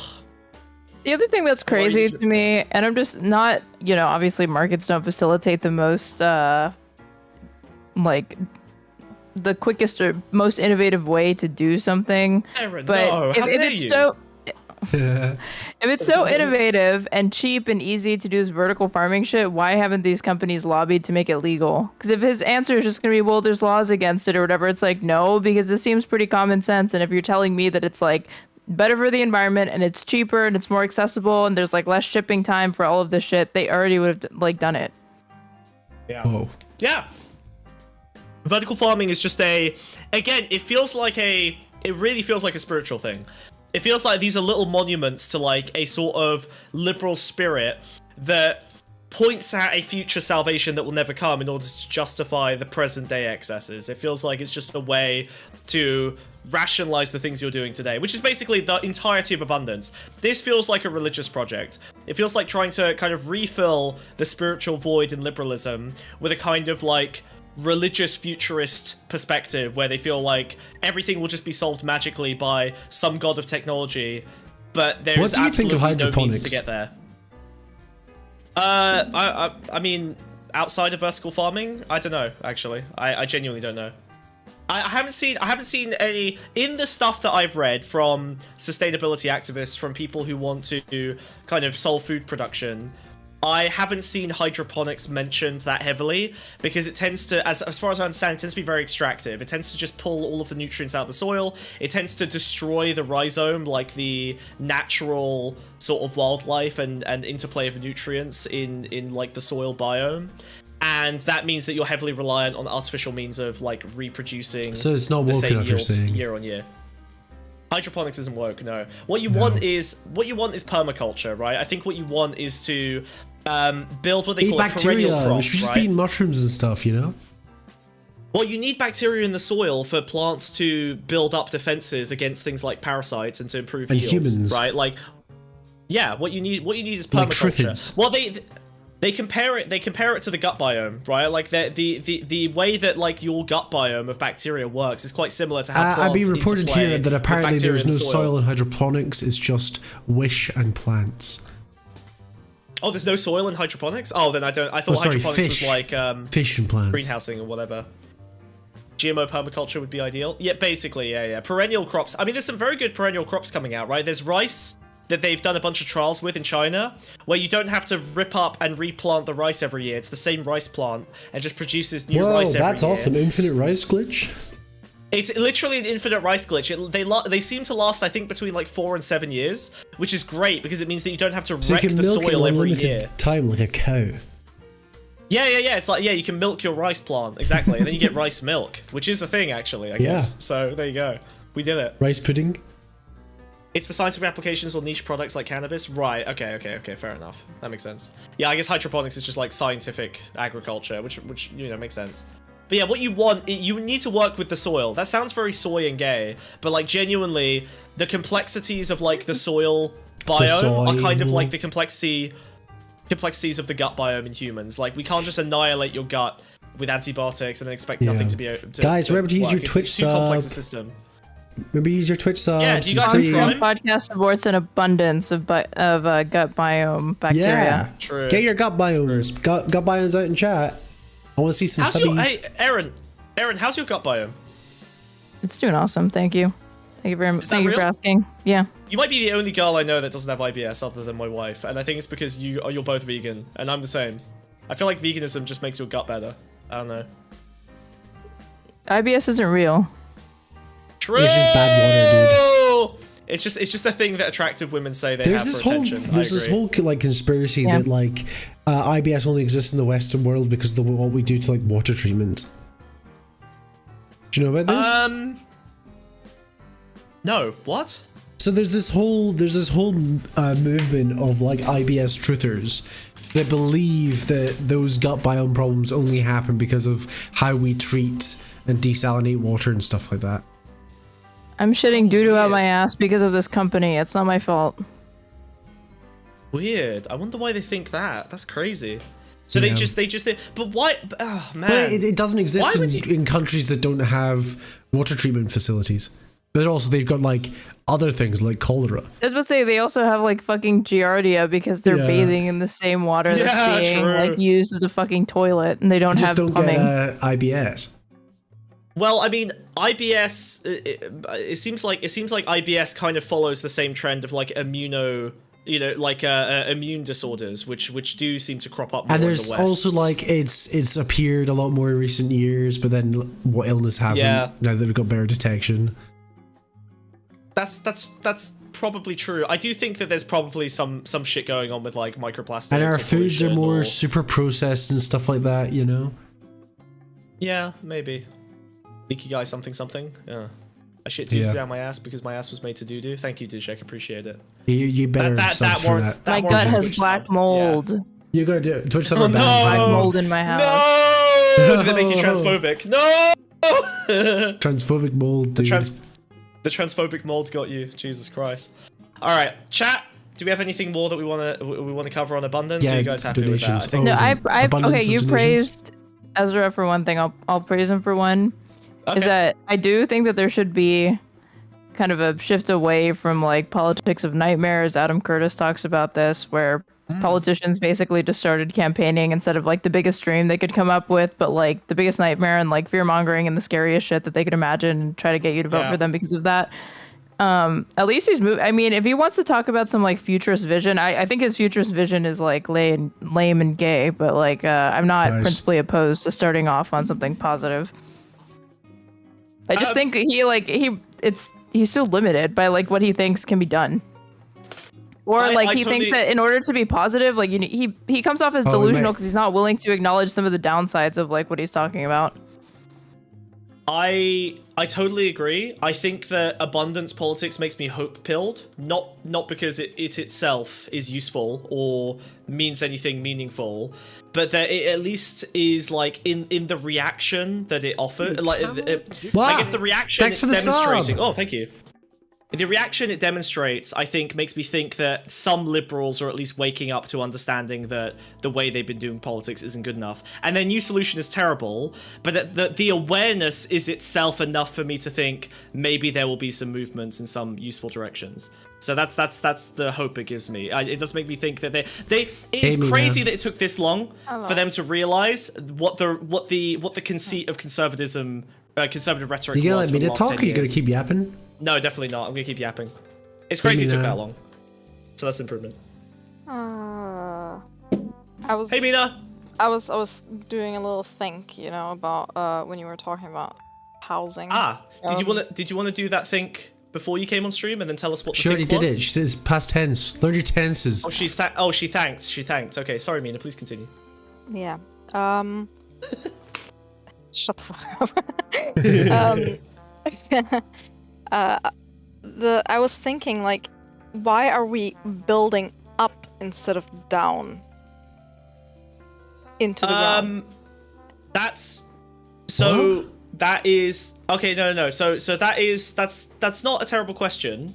I mean, so building up is efficient to a point. Building Of course, down, the hedgehog obviously. thinks this. Yeah, of course. Yeah, Hedgehog wants to dig. Hedgehog wants Obviously, to dig. more labor intensive to build down, but at the It end also of the goes day, through maybe stuff, Mina.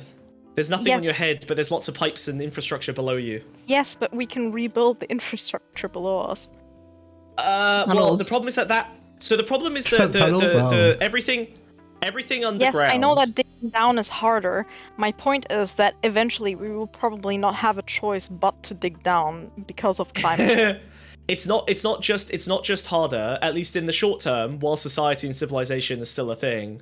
The interconnectedness of all the stuff underground means that you will probably need 400 times more permission for every single thing you want to do while digging down, as opposed to digging up, Well, right? it's gonna be something that the state does, obviously, because that's like something that. If the state can't even build a fucking train in America. Well, who's talking about America? Us! The entire episode! Okay, thank you, Mina. I, Sorry, I are for you one telling welcome me- these European hedgehog tunnels. Okay, so basically what you're At saying the is, rate- why at doesn't the rate Germany have America more is going, I bunkers? don't think it's gonna be existing for much longer. I don't like Below this position, ground Mina. hamster Follow it. cage. Follow it. Why Literally do you just need, follow why, it. do you, why do you want Germany to build a bunch of bunkers, Mina? Explain yourself. This doesn't. I feel like you're doing some shit again. I'm by this. This seems like There's a scam. whole lot of like reasons why we should be building down, bunkers being one of them. Like It does also. like protecting us from like the effects of our man-made like climate change, and also, if we build down, there's gonna be it's not gonna be like fun enough or profitable enough for another country to actually go to war with another country, because like I'm sorry. Why did Oscar How just are you delete gonna- all of Twitch chat? Because he's insane. Stop deleting more Sorry, okay. messages. You can't hide messages from us. You enabled 1 month followers only, Oscar. Let people talk. Let my people go. They've been renamed. Don't worry. Okay. Jesus. Sorry, Mina. yeah. Yeah, I look. Excavation's very expensive. It takes a lot of expertise. It carries a lot of I danger. think Mina's point is it's less Yes. expensive than war, right? Well, sure, but you only need the digging Also, down for. we might actually find like resources in the countries, that are You find not dinosaurs. exploited as the other This is countries. not. This is not. Mina, have you been playing? Journey to the Dwarf center of the Fortress? earth. There's big lizards. They're huge, dude. I've seen them. Yeah. Have you been playing Dwarf Fortress? Because They look like because you massive don't- iguanas. You don't We just- get we just- resources at the same time as you dig. That's not how that works. When you excavate, you're not also mining for iron. It's not Dwarf Fortress. Listen, we excavate, and then we build on top, and then we put the dirt back on it. This is Hedgehog. That's called a politics. grave. This is That's just called a grave. This is Hedgehog. Yeah. You just want to die. Do you just want to die, Mina? Is that what's happening? You know what? Actually, I used to hang out with this Mormon family when I was growing up that had like 14 kids and like a stay-at-home Oh my wife. that was kind of god, dude. And they Sorry. were like, there was like 14 of them. They were all into Warhammer. They were all like kind of nerds, and they all did Okay, like that's crazy kinda shit. They lucky. were like Fantastic Five. Yeah, but But there's what 14. they also did is they There was so many of them, but it was really like 2 or 3 overlapping families that seemed to just all live next to each other. They were all fucking, I'm sure. It was Mormon. But the kids, I would go over and they would do like crazy shit. One thing they did is they excavated and built, and I'm really not exaggerating here, they built a tunnel system under their garden. Okay, can I tell you something? I've got fascination with people that have this urge to dig holes. Have you heard about what the fuck's the mole man in London called?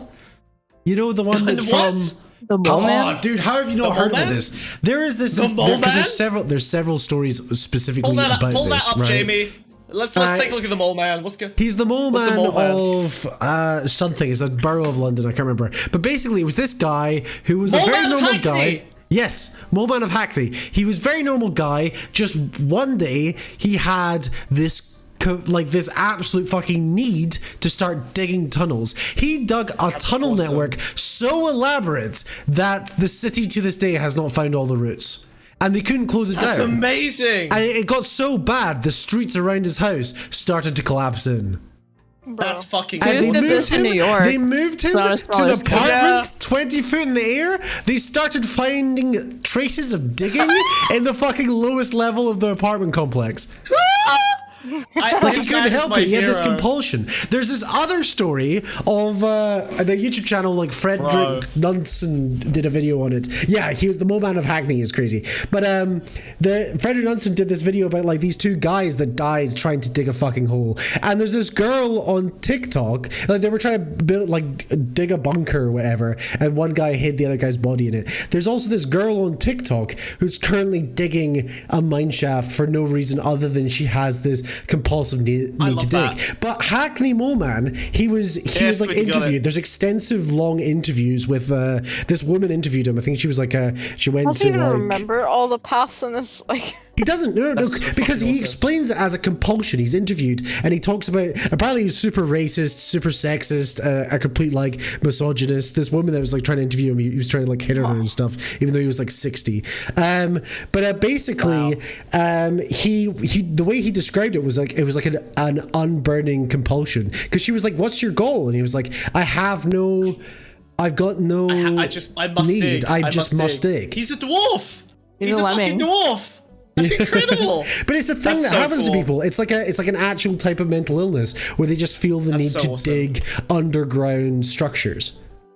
Isn't this I love how esoteric some people's compulsions are. It's so awesome. It's like such a weird. They get so convoluted. That's incredible. So Mina, is this you? Are you the Mole Man of Germany? No.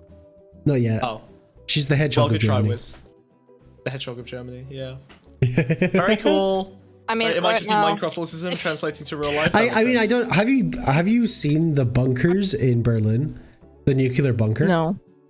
It's fucking incredible. They're not usable anymore. yeah, they're decommissioned. Like none of the basically none of the bunkers are usable anymore in Germany, and that's a really big issue right now. They're trying are you just worried that bombs are going to start falling on you? Is that what this is all about? I'm not worried.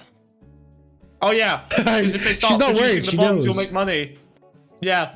She's already she'll recognize the brand of bomb as it descends, and she'll know exactly how far to stop at the radius. I just know that my city will be covered in like anti-air defense. All funded. Yeah, didn't save you last time, sucker. Yeah, they learned a lesson. Bye bye, Dresden. Bye bye. I mean, like we have the German military like central command in my city, so it's gonna be covered in like anti-air defense. Yeah. Uh-oh. Yeah, that'll do it. Okay, fair enough. We should look elsewhere. Oh, man. Whoa! And I think what they're gonna do is like I don't know, go to the subways, even though like realistically, if there's an actual ICBM or even a nuke, like you will have 5 minutes to find somewhere to like hide. Yeah.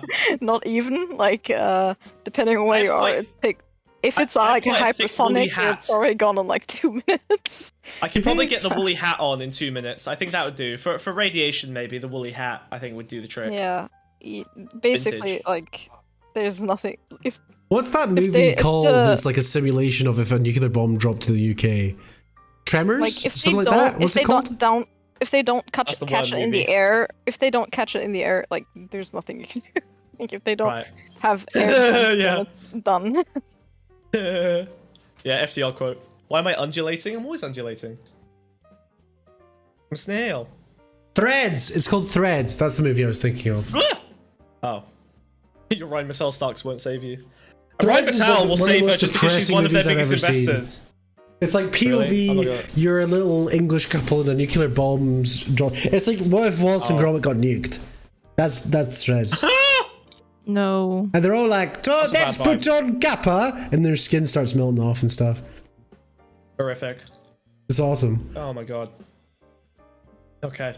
I mean, Oh god, sorry. I'm still getting triggered by Olive's little pieces of stuff that she dotted throughout the Discord, including scarcity as a choice.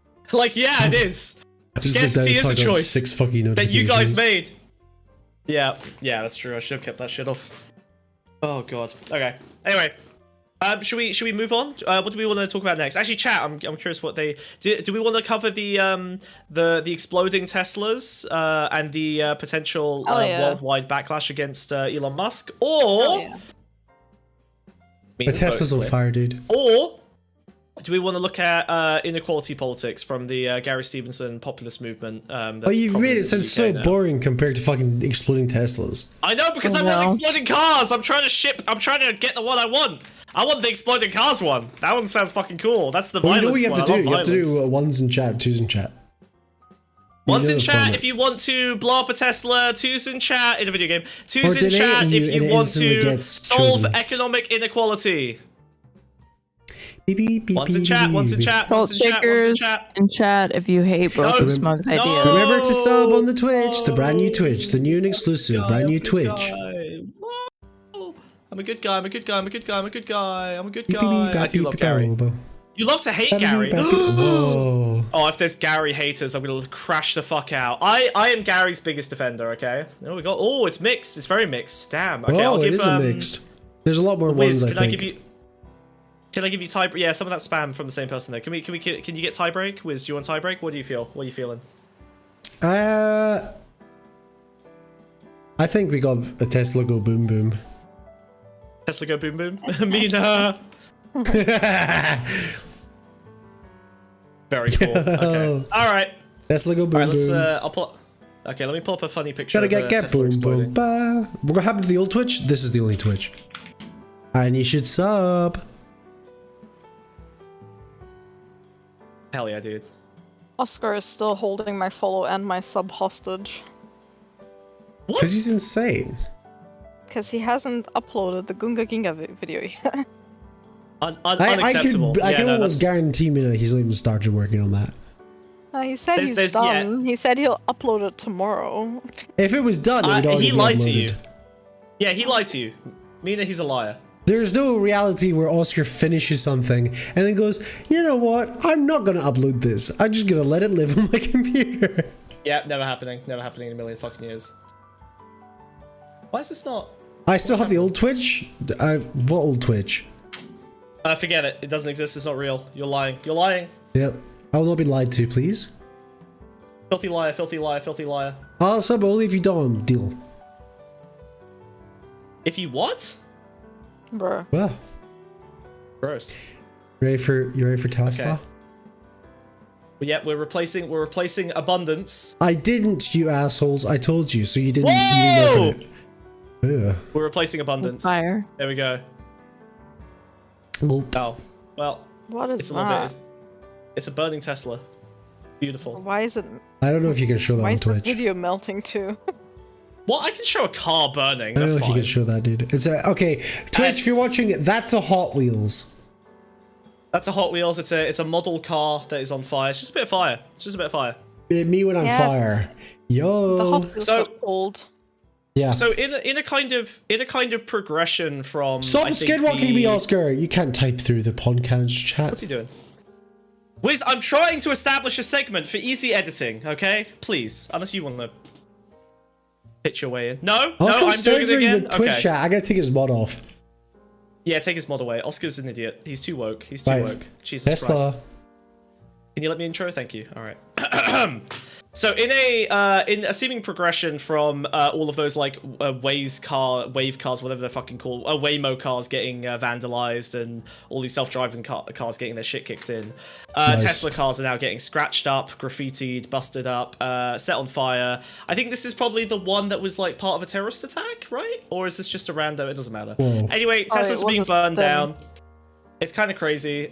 Basically, people are mad at Elon Musk, and they are now punishing people who have bought Teslas in the past for Elon Musk's crimes against humanity in America. They're calling Teslas gay. Yeah, basically, yeah. I feel like there's kind of a lot to cover here because it seems like quite a small story, but I think it pulls out a lot of like. Well, first of all, do you think it's okay to smash up someone's random Tesla? Like morally, do you think it's acceptable to No. as that being a kind of protest vote? Why not? Because you're not actually, if you want, it would be a different conversation if it was about like dealerships or something like that. But once Yeah. you're talking about like random private Whoa. owners who may or may not have purchased it like earlier, like who cares at that point? I don't see how that's doing anything. How about I this? mean, How I about guess this? How about that? Isn't it based to destroy all owners of luxury cars? You know This is what? the thing. Only people who have They- money. This They is the don't- Cybertruck. They don't take public transport. I don't care. Yeah, exactly. Exactly. Morally, absolutely, but I do not condone. Obviously, no one's condoning this, obviously, because we would never Yes. condone any kind of sabotage or violence. But I'm just saying, like, if someone's driving around in a Lambo, is that decision easier for you than Straighterade? It just like wouldn't occur to me if somebody was like, you get a free pass on destroying property for political ends. I would not think to This is so target like a random America-pilled. private owners like Tesla. We're not talking about a free pass, right? Like. So what did you Elon think Musk's about the power- BLM riots? No! I mean, like, if Wait, it was target, the stuff that's going to be the most effective is stuff that's targeted towards public stuff. I mean, you get a limited amount of stuff that like targeting private businesses with that stuff, and then you're gonna Honestly, piss people off. But you're not targeting private businesses. You are basically making it inhospitable to give Elon Musk money. You are essentially creating like the opposite of a consumer demand for a product by punishing anyone. Essentially, Hold it on. is an enforced boycott on other people's consumer behavior as well. Hold on. I don't know what it's like in other countries, but don't people have like insurance on their cars? Yeah. Especially if they have a fucking Oh. Cybertruck. Yes. Yeah, so like, okay, somebody lights your car on fire, your insurance is gonna pay you for a new Yeah. car. So, Maybe. So If you got a yeah. Cybertruck, Insurance in America is intentionally designed to make it maximally difficult for you to actually extract the benefits you've been paying for. but if I'm you got a sure Cybertruck, surely your if you're in the insurance plan is tax good enough. bracket, if you're in the tax bracket where you're able to do that, it's probably easier for you to do that. Sure. So okay. And you I would think- be if you had a I- Tesla truck, right? A Cybertruck or whatever. I Probably, Mm. but there are a lot of dumbasses who like, you know, they don't have any money left because they're paying the car note on that shit. Okay, I feel like I think I would honestly reframe. Now, for Teslas, I think there is enough plausible deniability, the car, like the regular cars, there's enough plausible deniability. If you bought that car 4 or 5 years ago, you're underinformed, you thought you were doing a good thing. I can understand the thing that you did. The you didn't Cybertruck? do that in a hostile He was already way. cooked No, by then. I'm talking about Tesla cars. However, with the Cybertruck, I think that buying a Cybertruck is a socially hostile act. The only people who are buying Cybertrucks are people who are either endorsing the overall worldview that's resulting in the decay of society, or more often, honestly, people who are buying them because they feel like they want to drive a weapon in advance of the decay of society. They want something that's going Yeah. to defend them from the collapse of society. You should be punishing people who are building fucking bunkers, who are preparing for the end of the world in hostile ways that are anti-community and anti-social. And I think buying a Cybertruck is one of those ways that you do that. I think that is you basically Cybertruck declaring to isn't the even- world, I'm going to be one of the bad guys. Sorry, but the Cybertruck isn't even safe. It's horrible. No, obviously they're idiots, right? It's like- I it's like agree a- that it is not. It's not real. Yes. Yeah, it looks It's like a metal like a coffin. box of cardboard with some aluminum on it. Yeah, you could literally. I mean, like I've seen some of the tests. Like there are a group of guys can rip all the paneling off in like 2 minutes if a mob of people attacks you. Like I've they can shred shit. Phone break tests last longer. Yeah, literally, yeah. Jerry rig everything, can't get through a phone with a scalpel faster than some dipshit can just yank the entire body off of a off a fucking Cybertruck. Strip it. Yeah. So yeah, I don't really feel bad about it. It's a big pile of money. Mostly they will be insured. Now, well, I'm not talking about feeling bad. Really quick, I'm not talking about feeling bad for these people. If it happens, like I'm not gonna be shedding any tears. But if you're asking me, like, do I think it's politically efficacious or whatever? It's like, I'm sure it's a non-zero amount, but I don't know that it's so efficacious that I'd actually go so far as to endorse it. What do you think about any protest? I would think like if a lot of people do it, it should be pretty like who's gonna buy a Tesla if there's a chance that somebody's gonna set it on fire? What was it in the UK where they used to snap off the symbols, the hood ornaments off cars and wear them as necklaces? Oh yeah, that was cool. Oh, yeah. They do it off of Rolls Royce. Mercedes. Yeah. God, I need to find this tweet. Oh, here we go. Yeah, can we, Wiz? Can you? Oh God, there's a Facebook. Jesus Christ. What the fuck? What? I'm sorry. There's a really funny little bit about Elon Musk just crying that Tim Waltz is being mean to him. I don't know if someone's got that clip. Ed, if you found that. Funnier? Wait, where's that fucking Bloomberg article? Hold on. I'm trying to find it. Unbelievable. Oh, so this? Here we go. Yeah, please pull this up, Wiz. This is the funniest fucking thing. Yeah, how am I pulling this up? I don't know, dude. It's your show. Like, do you? I can't pipe audio into the podcast, right? That's all so you, baby. So who do I send this article to? Send it to Wiz. Or send it to me. Don't if it's send not an audio, article to me. This is a YouTube short. Are you kidding me? No, it's an article. Hold on. Smug sending the issue YouTube becomes short. that you're endorsing burning people's cars because you strongly disagree with their morality. So rest in peace, Subarus with BLM stickers when the far right does the same. So here's the thing, Mayo. Okay, I'd rather they killed cars. I'm gonna be nice because Okay, so if I say, oh, I should shoot Hitler because I disagree with him morally, then you go, video game, Twitch. Anyone? Oh my God! Shut up! And then you go. Well, that means anyone can kill anyone they disagree with. No, the point is that a certain threshold of morality has been breached where it is effective or useful to do something of that nature. Right? You can't just say, well, if you can do it to me, I can do it to you. No, I'm morally justified.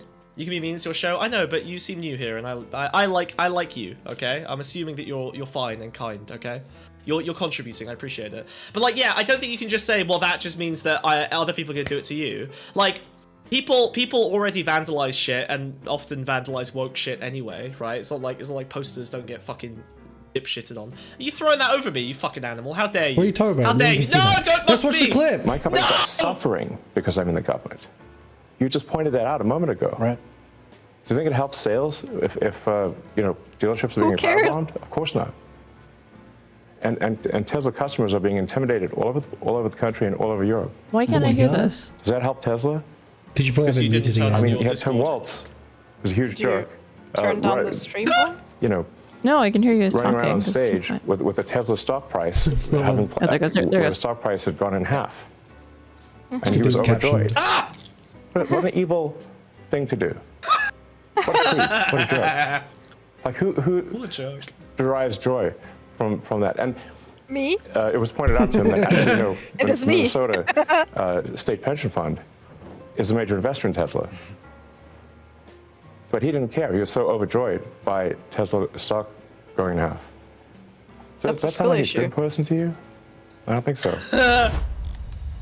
This is abundance politics. That's what liberals care more about the stock price than anything else. That's what they really care about. That's all that matters to them. Look at the article I sent to you. Ezra Klein weeps. Oh God, did you ship this to me? What a horrible mistake. Okay, all right. Let's get it done. I'm scared. What, the Bloomberg or the archive? Oh, okay, it's because it's a... The archive, because the Bloomberg is a paywall. Yeah, there's a paywall. Okay. God help us all. All right, let's have a look. Guys, don't forget to use your free Amazon Prime sub. Okay. Musk tells Tesla employees hang on to stock after 50% plunge. No! Uh-oh. Don't sell. Please don't sell. Please don't sell. I beg you, please don't sell. Sought to reassure Tesla Incorporated employees through what he referred to as a little bit of stormy weather after the carmaker's shares plunged more than 50% in 3 months. If you read the news, it feels like Armageddon. See, this is the first time I've seen a genuine impact on Elon Musk himself, and I think that here's my personal take on this. I don't think that the destruction is a bad thing. I think that probably what I would suggest is morally acceptable, even though I don't endorse it. Obviously on any of these platforms. No one does. That's the thing. Is that, and I'm not even talking about you trying to like get around Twitch TOS or whatever. It's like everyone will point out like it works, but no one's willing to own it. And then the people that do just get I would own it on another platform, but I think what I'd probably focus on is aesthetic damage, right? Like pulling all the panels off or something like that, or covering that stupid steel body. Yeah, like putting that stupid steel body, graffitiing them, whatever. Like continuous aesthetic damage, a marker of like social shame and like, you know, yeah, like fucking up the aesthetics without destroying the thing itself, I think would probably be the best of all worlds. You maintain the functionality, but it's a clear marker to you and to everyone around you. You are doing something wrong. You should be shamed by society. You should be punished for your participation in this destruction. And that's it. I think that's good enough. I think it threads the needle of everything. So, okay. You can buy brake fluid online. And it's very, very bad for paint. I'm just saying. It's very, very nasty for cars to get brake fluid on them. The other day I was repairing my vehicle and I got brake fluid on the paint, and that's permanent damage. That cost me a lot of money. I didn't like that. We should torch everyone's car who voted for MAGA. What we're saying is, specifically, if you own a Tesla, you're a very particular type of MAGA voter, right? Yeah. Not everyone who voted Trump has a fucking Cybertruck. Yeah, Mayo, by the way, I don't think you should... you probably don't know me very well. I don't think that MAGA supporters should be targeted in this kind of way. Yeah. I am actually one of, I think, the few people who really wants to reach out to them, listen to their concerns, actually care about them, and try and engage them in a real, meaningful way. I really hate... The thing I hate more than anything else right now is liberals spitefully going, haha, look at all these Trump voters suffering economically from the thing they voted for. I think they were tricked. I think that they are real human beings that deserve real care, and I think that they should be communicated with. I really hate that spite-based thing. This is not spite, right? This is genuinely... Again, look at Elon Musk's reaction. This is genuinely affecting an oligarch who is in charge of the country. You may be a Trump... I don't know what your deal is. You may be a Trump fan. I don't know if you're an Elon Musk fan, right? Like, Trump and Elon Musk have a pretty big separation in the things they value and care about. Elon Musk is genuinely trying to benefit personally and economically from his position there.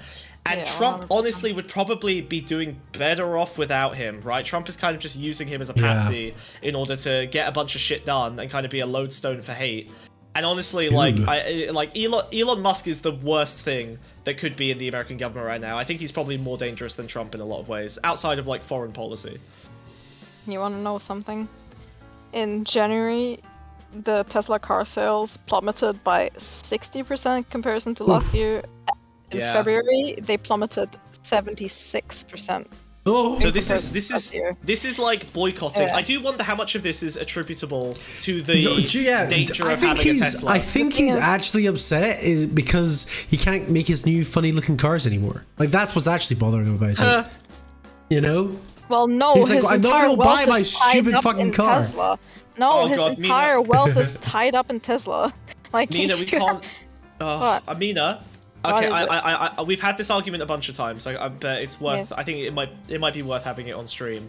What now? Just because, okay, so the Tesla wealth and his wealth is not an accurate depiction of his power, and Tesla wealth isn't real wealth. You can't sell it all off and turn that into cash. That's not his real. Like, it's a demonstration of like the view of investors on him. I know you understand this. I'm just saying, like, I think it's worth pointing out. Yes, but obviously he's upset about it. It's not like that's fine. Like, that's what I mean. So, like, okay. Probably, but I think it's probably going to be more selfish than that. It's probably going to be like, oh, because the stock's doing worse, it doesn't justify me making these weird fucking cars that nobody actually likes. I mean, if you look at the market shares, like, of Tesla, I think most of it is in California, which is experiencing a lot of vandalism. And then Based. the second biggest is in Germany. Right? The second biggest market share is in Germany. And he's like so fucked. It's so funny. Yeah. Like, there's absolutely nothing about this that is like, oh, you should have known. Like, no, this is like... So Mayo saying they first of all the dealership should be targeted, and yes, dealerships have been targeted. Like Elon Musk himself mentioned that dealerships showrooms have been targeted. Oh, yeah, which makes more sense genuinely. But also, you said that you don't care to kind of like revel in it, and I really don't get an emotional satisfaction from stuff like this in the way that some people do. Like, I genuinely think it's useful to make it so toxic to own a Tesla that it negatively impacts Elon Musk's ultimately brand, right? Elon Musk is a brand. He's a massive pile of capital, but mainly his ability is to gather resources together to invest in things. He pulls together SoftBank, he pulls together all of the Goldman Sachs, whoever, and he can produce hundreds of millions of dollars out of thin air and then plant them into whatever, project he wants, and it doesn't even have to be his own wealth, right? He did the same thing to buy Twitter. That's the real danger, is his ability to organize and vanity pull together projects. wealth. And if you make him toxic, you make him a toxic asset by making everything he touches toxic, he will lose some of the ability to do that. I don't know that this has... I don't think it's going to lead to him being like ousted out of Doge or anything like that. I would never If say anything, that. No, I don't believe it's that. This is one of 50 things that needs to happen. Like, with this being the only thing that's going on, and I know it's not, but this being like the thing that's at the forefront because it's the most flashy, like just watch him get bailed out using taxpayer money because of the loss with his business and all of that, because of how close he is to the administration.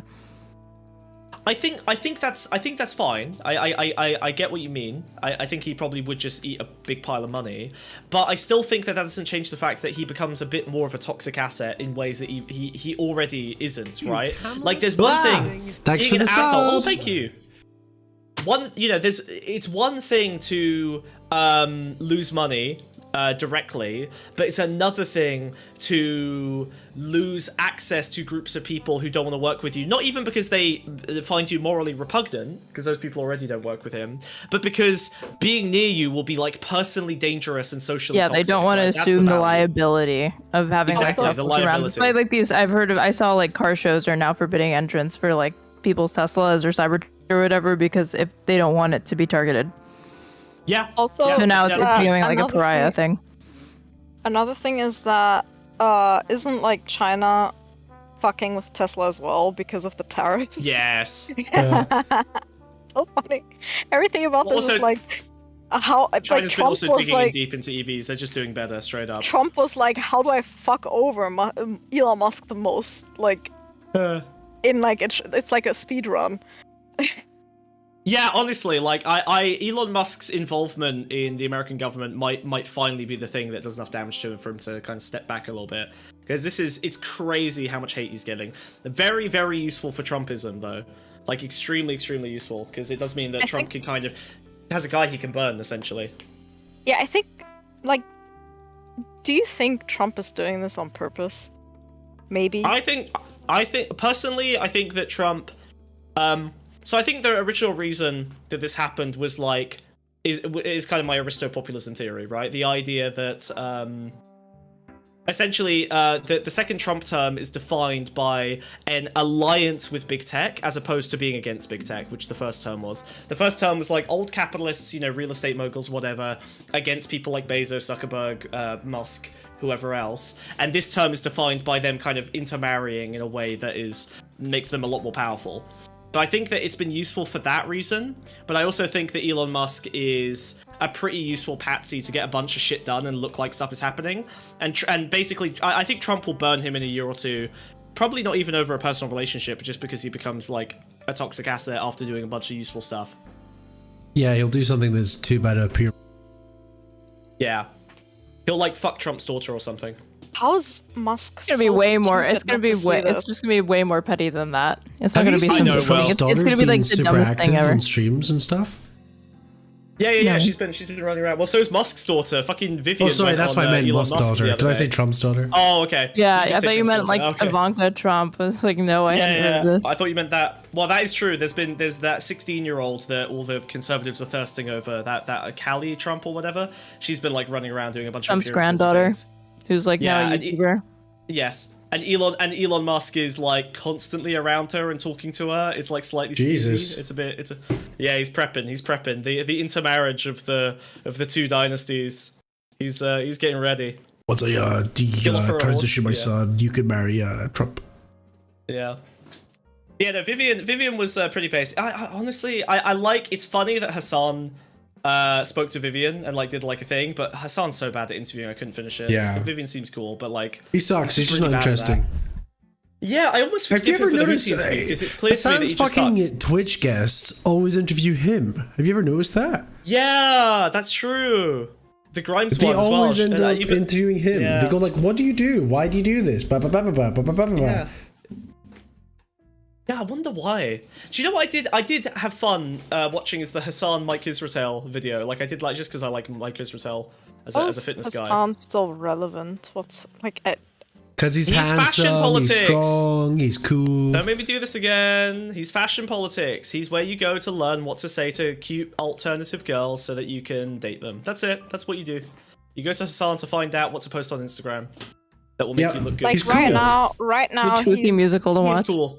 Yep. Yeah, right now he's still riding like the anti-Israel wave, right? But then like eventually like that's gonna, I don't know. We'll just do the next fashion politics news anymore. It'd be like Tamagotchi. Yeah, but then like okay, how much like which news has to happen for him to actually gain relevance again? Because even with the anti-Israel stuff, he has lost so much relevance. Yeah. I'm seeing him slowly get his foot in the door with these mainstream things. I feel like every other week he's linking some like interview that he had like with a pub. Like the New Yorker did like this profile on him. Yeah, he's not going to fumble it like Destiny. That's the difference, right? No, Destiny was the guy, and Destiny doesn't exist anymore, so it's going to be Hassan now. Yeah, I have a feeling that with the H3 like fallout, I'm not sure that he's gonna be appealing to mainstream.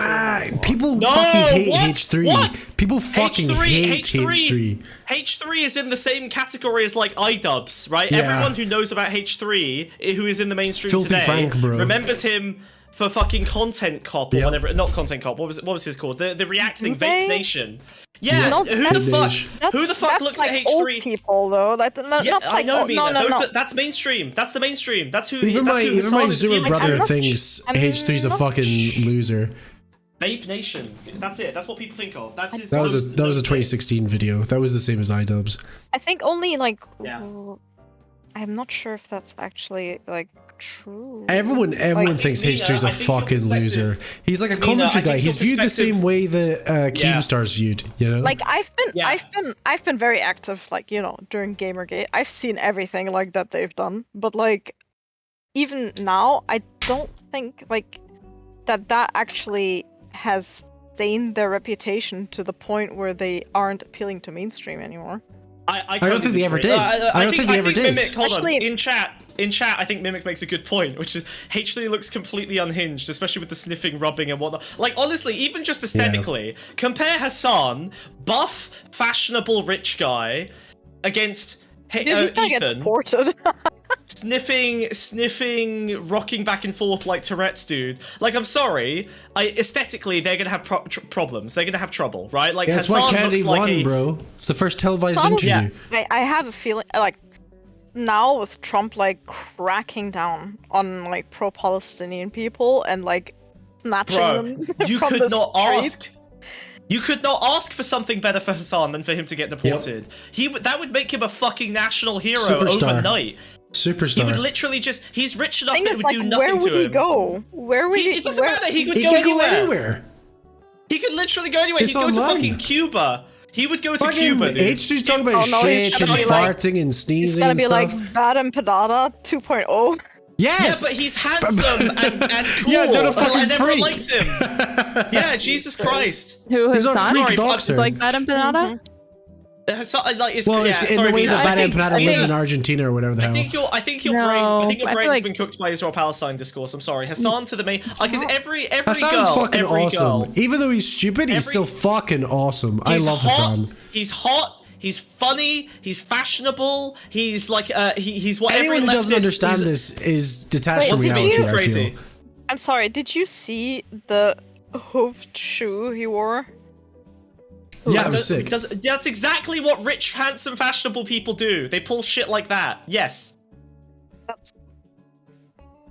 Mina, you have to remember, you are a terrible combination of a terminally online Israel-Palestine person and a white mother. Like, you are not the target demographic of Hassan's, like, you know what I mean? White? You're like, white? Well, white enough. White. Sorry, the he German. Meant white passing. He meant white passing. Sorry, I meant whiteoid. I meant whiteoid. Sorry, Rina. He's going maximum. You know damage. what I mean? Like, you're very. I'm sorry, that was cruel. But yeah, no, I'm saying target POC. Is that really his demographic? What? I mean, honestly, yes. Like a lot of look. From my experience. The only political commentator that if you want to have sex in 2025 with a woman, you gotta be pro Hassan. They're women. They don't understand this. You have to watch Hassan to learn the phrases and things that you have to say. This is a Red Pill podcast. Do you know what it is? Do you know what it is, Smug? I've just realized.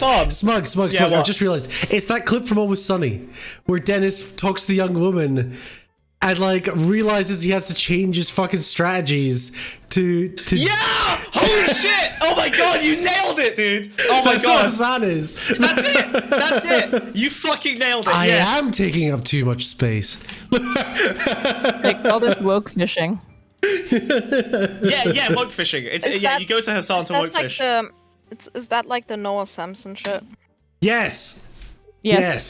Exactly that. That is from my favorite episode of Always Sunny, which is the that's my favorite episode. It's the best episode of that show. I don't give a fuck. I don't give a fuck if we get a copyright strike. Pull it's that fine. up, I'll Jamie. play such a tiny. I can play such a tiny screen now. Seconds. It's gonna be transformative. I'm so excited. Yeah. Oh god, this is such a good clip. This is my what rational Hassan's thinking for, and my desire is for to an teach you to open do dialogue were a dead giveaway. It was all starting to make sense. See, this generation doesn't even understand half the shit that they're saying. They aren't more ethical than us. Yep. They just want to be perceived as such.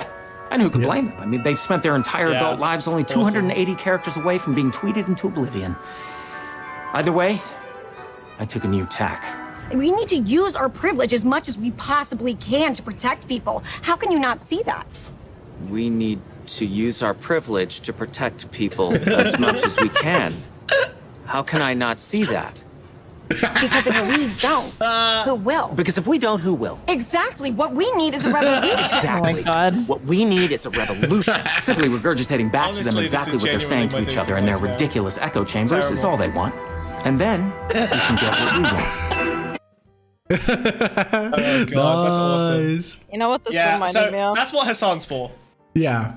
You know what this reminded me of? It's on TikTok there's a whole like niche of women that like talk about feminism and like toxic masculinity and stuff like that. And like some of the stuff that they say is like pretty profound, you know, like people that need to like actually like think like 10 times about what they're doing and how that actually like affects even indirectly women like in their day-to-day lives is like anyways there's that, and then there's like women are like analyzing like men's behavior like and how that could indirectly affect them. I see what you're saying. Yeah, totally. Yeah.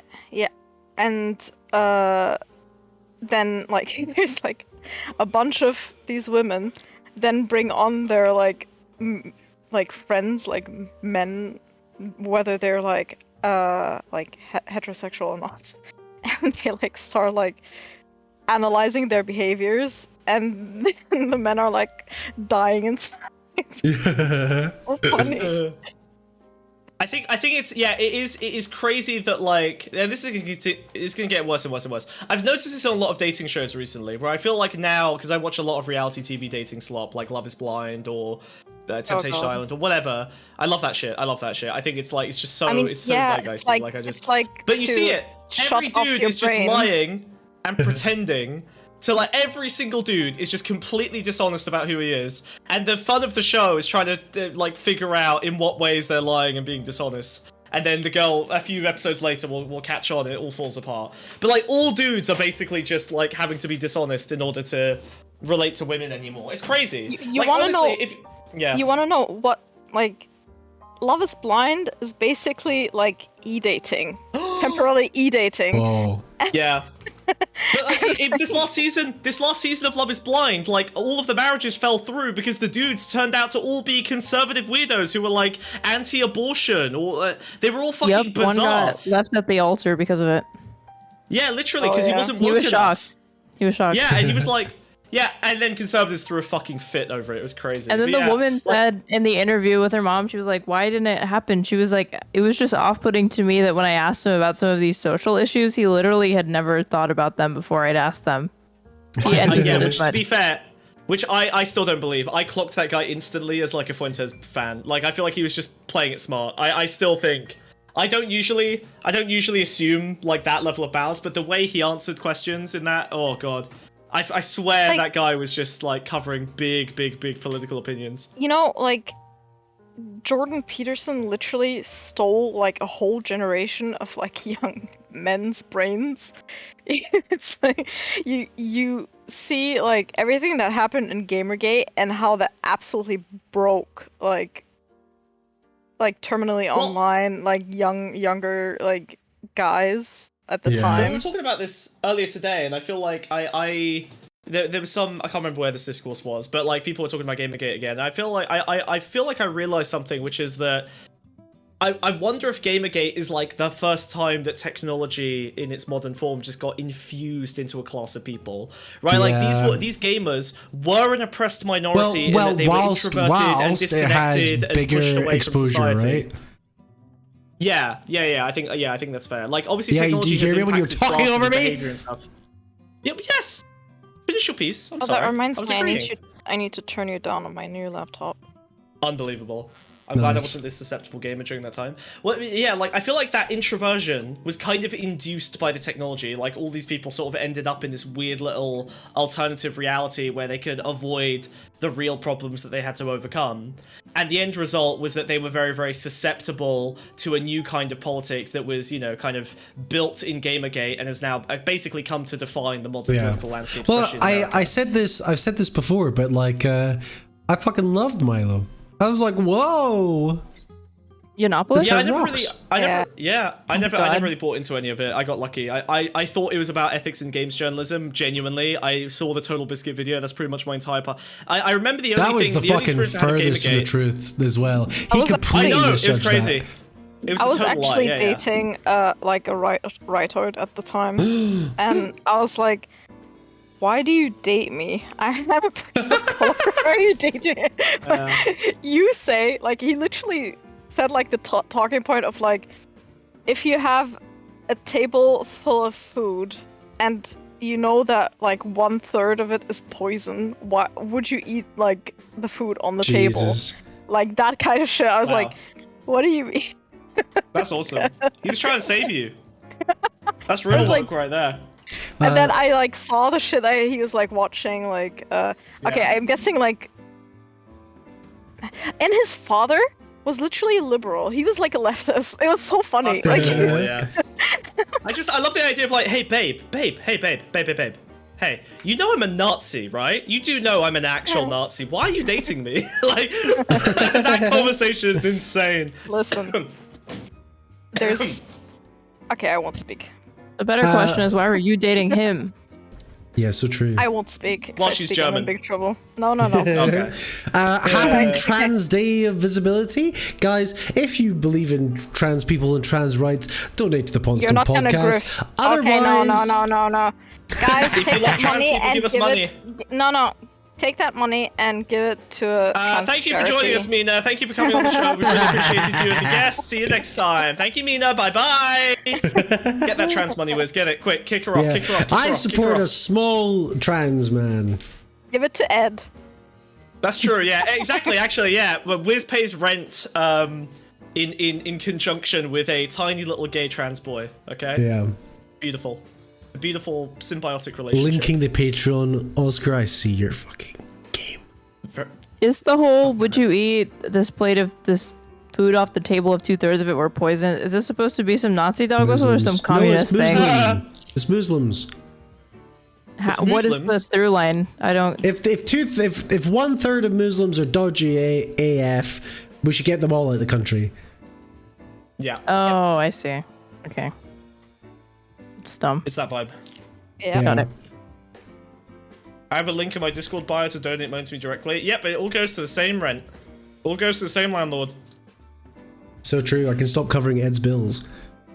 Yeah, it literally makes no difference. Well, I guess I'm covering Ed's bills. No, I am. Oh, Wiz watches? Really? Congratulations, I'm proud of you. Yay. Incredible stuff. Yay. Nice. But yeah, the Tesla thing's really funny. I wanted to bring up one more piece to this, which is that Tesla put out some very, very funny tweets where they started like doing a smile you're on camera bit, which is fucking awesome. Because they accidentally said the quiet part out loud. Yeah, about the like surveillance in the car. Yeah, it's kind of fucking awesome, honestly. Like, I love the deal that, like, I know, I mean, my whole thing about Tesla and like the valuation of Tesla, like my little theory is basically that it's obviously a data play, with the goal being that you'll have a mobile fleet of cameras that are like permanently moving around America that you can use to essentially like build out a picture of everything happening on the ground, harvest 1 billion data points worth of data, and become one of the most powerful tech companies because of that data center. And Tesla just openly fucking admits it. Yay! They're like, you want to know something? They're recording shit. You know what? This is probably the absolute dumbest thing to do, because if the EU catches even a whiff of like no data transparency, they could actually just like sanction Tesla and not sell it in Europe if they don't know where the data is going. Like, this is so stupid. But you know what? It's not too bad, because it turned out Tesla made a statement here saying that video footage isn't shared with us, by the way. It's saved locally and doesn't leave your vehicle, which is great news and a great progression from 2023 when that footage was shared with employees, including people having sex in cars. Okay, that's awesome. Fucking sick. Private camera recordings captured by cars were shared in chat rooms by ex-workers. They literally were just like, it's crazy. They were literally fucking. They were literally fucking. They were watching people fuck in their cars as like to get their rocks off. Whoa! Now that's insane. A roadside picnic. Circulated clips included a child snuff film. A child being hit by a car. Again, ex-employees. They should have made Tesla it in says Roblox. recordings. Tesla recordings made by vehicle cameras remain anonymous. Now, you explain to me how you record a kid being hit by a car while retaining their anonymity, because I don't think that's possible. Do they blur the faces? Why would they need it? Why, even if it was anonymous, why would they be doing that? Because they are tech bros with access to a vast amount of data, and they enjoyed the voyeurism. Why is the defense? Don't worry, it's anonymous. Well, yeah, that's just a legal defense. I think it's not really any kind of a moral defense. A legal defense for what, though? They did this for 3 years. Groups of Tesla employees privately shared via an internal messaging system, sometimes highly invasive videos and images recorded by customers' car cameras, according to interviews by Reuters with 9 former employees. Reuters, not Reuters. Oh, Reuters. Oh, sorry. One ex-employee. Oh, here we go. One ex-employee described a video of a man approaching a vehicle completely naked. So again, they're just like recording people naked. Jesus. Awesome. Crashes and road rage incidents. One crash video in 2021 showed a Tesla driving at high speed in a residential area, hitting a child riding a bike. The child flew in one direction, the bike in another. The video spread around. The video spread around like wildfire. In your own live leak server. Literally, guys, check this out. Look at this. Oh, the kid goes flying. Look how look how little damage the Tesla took from the child body. It's crazy. Like, well, the culture of Tesla is insane. Like, this is the same company that had black people scrubbing the floors while they called them the N-word. Jesus. Okay, I missed that. You know about this, right? You missed that? No, I didn't. You don't know about this? I think they even linked to this. Hold on. You don't do research on corporate companies? No. I just assume they're all up to shit like this. Yeah, here we go. Tesla ordered to pay $3.2 million to black ex-worker in U.S. race bias case. Yeah, I think this is probably the one. Racial harassment. What did they do? Oh, yeah. Employees at the Fremont, California factory. This is California, by the way. Imagine how racist you have to be this racist in California. But the GDP is so high there. Yeah, they used racist slurs. They scrawled swastikas. They drew racist caricatures. These are all Twitter users. These guys are tweeters. These guys are tweeting. Yeah. Well, at least he got $3 million. 175 in damages for emotional distress. Elon Musk in a tweet said the verdict would have been 0 if the judge had allowed the company to introduce new evidence in the retrial. Awesome. I wonder what evidence would have been. No, I'm telling you, this black guy deserved it. He was a bad guy. What do you mean? Your Honor, you'll find my client's Latino. It's fucking true. I mean, he knows that he can say that, present absolutely no evidence, or present this hypothetical where he would have gotten off entirely, and he doesn't actually have to produce additional evidence or anything like that. People will just run with that. They'll be like, oh, well, he said, it was unfair, so that's it. Doesn't matter how much evidence they provided or whatever. Yeah, but yeah, $3 million is pretty good. That's a decent payout. But yeah. This shit's crazy. So it turned out that the tweet is a lie. They were just spreading videos around internally for funsies. Wait, he got how much money? The black guy got $3 million for being called the N-word and made to scrub floors. Okay, he's really blessed. Yeah. Yeah. Other images were more mundane, such as pictures of dogs and funny road signs. I like that. That's nice. They only occasionally posted the child worst things imaginable. Yeah, exactly. It was just a joke. Funny little road signs. Yeah. Yep. Camera recordings remain anonymous and are not linked to you or your vehicle.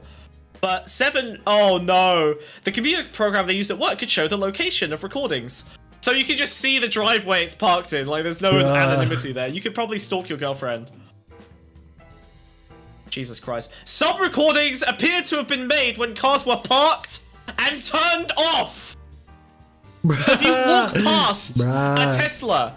So, just a little bit of a word of warning to you guys. Not that any of you fans of this show would ever do anything wrong. But just remember that the Tesla's recording you, so you should probably obscure some features of yourself if you're going to walk past them. For your privacy reasons, no other reasons, just privacy. Or wear mirrors on your toes so they think you can fly. Definitely. That's good. That's smart. I like that. Yeah, we could see. They go like we found Jesus on a Tesla, and they have to admit that they're filming because they found Jesus. Yeah. Jesus Christ.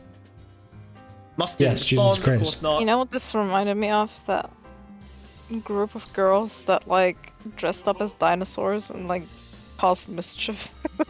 What? What? How is that anything, Mina? I need you to start making links now or I'm kicking you from the show. What the fuck are you talking about, dude? That's awesome. The girls that dressed up like dinosaurs? And caused mischief? She's not going to elaborate. She's not going to, no.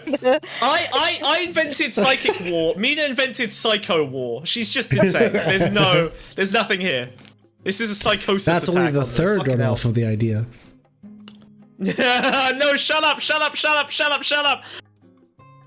Ah! I hate it. God. Stop. Your data belongs to you, states Tesla's website. Yep, very cool. Very awesome. It also belongs to us.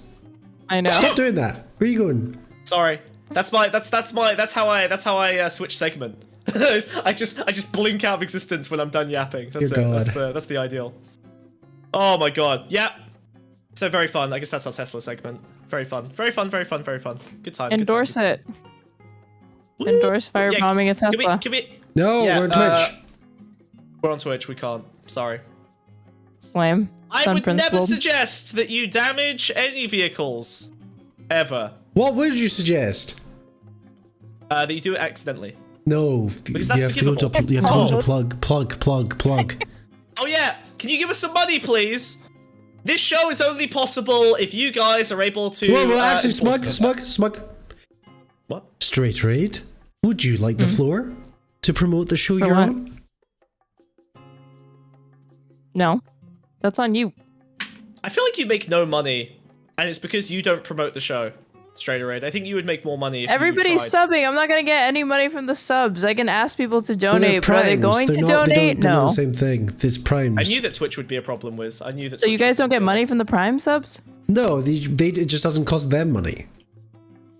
Yeah. Oh. Freebies. It's freebies. What is it? Then why do people encourage it? Because I get money. Well, that's what I said at the beginning. You said no. You said it's just free to I said them. it doesn't cost them any money, so it's not like it's going to take out of your pocket. Jesus Christ. Anyone dedicating any energy, people in chat have a limited amount of energy. They do not have an abundance of energy. She won't even ask. She wouldn't even ask, Bug. This is also she doesn't have to ask. This is Guys, crazy. Donate to the YouTube or something, right? No, we can't donate. The YouTube isn't monetized. Sorry, we're demonetized. So donate to Streamlabs. Yay! What? There we go. I did it. What is the Streamlabs? Please, what's the name right now? The Streamlabs link. www.streamlabs.com/Pondscum probably. /tip. Okay. Well, what is it? Close enough. /tip. Yeah. /tip. You guys know what to do. You got TTS. What the fuck am I supposed to do with this? Read it out now, please. Show us the pictures. Show us the pictures, please. Whoa! Yo, mamma mia! Yo, yo, yo! Yo, whoa! We ba, we ba, we ba, we ba, we ba, we yo. Yo. For several nights now, women in dinosaur costumes have been harassing motorists. Let me get that for you. Wait, let me get that for you, Smug. Yeah. That's kind of badass. That's kind of badass, actually. That's kind of sick. Yes. Yeah. Yeah. So just do what these women are doing. They've been harassing motorists. How are they harassing motorists? Dress up as dinosaurs. Yo, I need to press a button for Steam to come on my ears. Just the tail's the sexiest part, dude. Are they wearing? Is it like a top? Is it like a lizard top that they're wearing to do this? No, they're dinosaurs. Okay. Mischief. They're up to no good. Okay, yeah, this doesn't make any anatomical sense. Why would a dinosaur have tits, dude? That makes no sense anatomically. They would never evolve to have tits. Maybe it's like I don't know, they evolved those weird frills, you know? Wow. Have you never seen a woman use her breasts to do a threat display? I've never seen a woman in real life. Use her breasts. Yeah, me neither. Baby, baby, baby, baby, baby, baby. Do you not have anything better to do? When I stop talking, are you really just three people who produce nothing but dead air and yapping and scatting? Incredible. Yeah, what about it? Good job. I said to donate. Still better than you, dude. I did my part. Unbelievable. Alright, fuck this. I'm done with this topic. I don't know. You're mad that my brain went quiet after I looked at the dinosaur with tits. Did you guys know if you're axolotl tier on Patreon, you'll always be on the screen? Yeah, that's true. That's true, yeah, actually. Yeah, if you guys donate to the Patreon, we will actually put you on the screen. You can see Bambi there, the big Bambeetle, the big booty Bambeetle. We've got cool. Remove chat for a second. We've got our buddy Spore and Salty Squid down there as well. Boop. Sorry, chat. Look. Boop. You have chat on twice. It's very exclusive. No, There's I've got very a background and few I've got this. See this? Yeah. Oh, okay. Look how cool these people are. You'll be on every show. Also, hey guys, fun new fact. So this is season 2 of the Pondscum podcast. We've obviously changed the format a little bit. We'd love to hear your feedback in the Discord, obviously. Couple other things like to hear your feedback via donation. Donation, yeah. Another interesting thing, we're changing the Patreon a little bit to give you guys some new perks. We've got the Pondscum album. We're finishing up the final song or two on that. So everyone who's been Axolotl tier will of course get their song. Make me so angry. However, Smug Tier is being... Well, you're not an Axolotl tier, are you, Mina? Smug Tier... Listen here! Minion. Will now give you access... Did you almost make a Minion reference? Smug Tier... Incredible. Smug Tier will now offer you exclusive behind-the-scenes yapping on my blog posts. So if you're interested in the Psychic War blog, if you like pondscum.gg, you'll get access to special Patreon posts that accompany every... The advertisement is you get a dedication as well. You also get a dedication in the blog. Yeah, I'll say thank you. I'll use your name. I'll use your name at the end of every blog post and thank you for it. That blog's getting good views now. Okay, he'll use your name in every sentence he says on the podcast. That's true. Yeah, that's so true. I will encrypt your name into every ideological idea so that when I am killed, when you brainwash people, it'll be in their brains just as much as yours. Exactly. Your name will be continued on into the history of Psychic War. You will become immortalized. You will spend money to not understand what Psychic War is. Yes. If you want to understand Psychic War and you give me money, then you'll basically have more opportunities to understand Psychic War because I will talk through shit. Or things other than Psychic War. It's not that one hacky slop job idea. I'll also sloppy talk a little bit more about like my influences and stuff. Slop job with a twist. Like reading recommendations and things like that, and see what inspired it. Thank you, love you. Please donate to the Patreon. We need this to sustain the project. We love you very much. Thank you very much. Yeah. Otherwise, it's so over for us. Yeah. I'm still waiting for the remake of my song.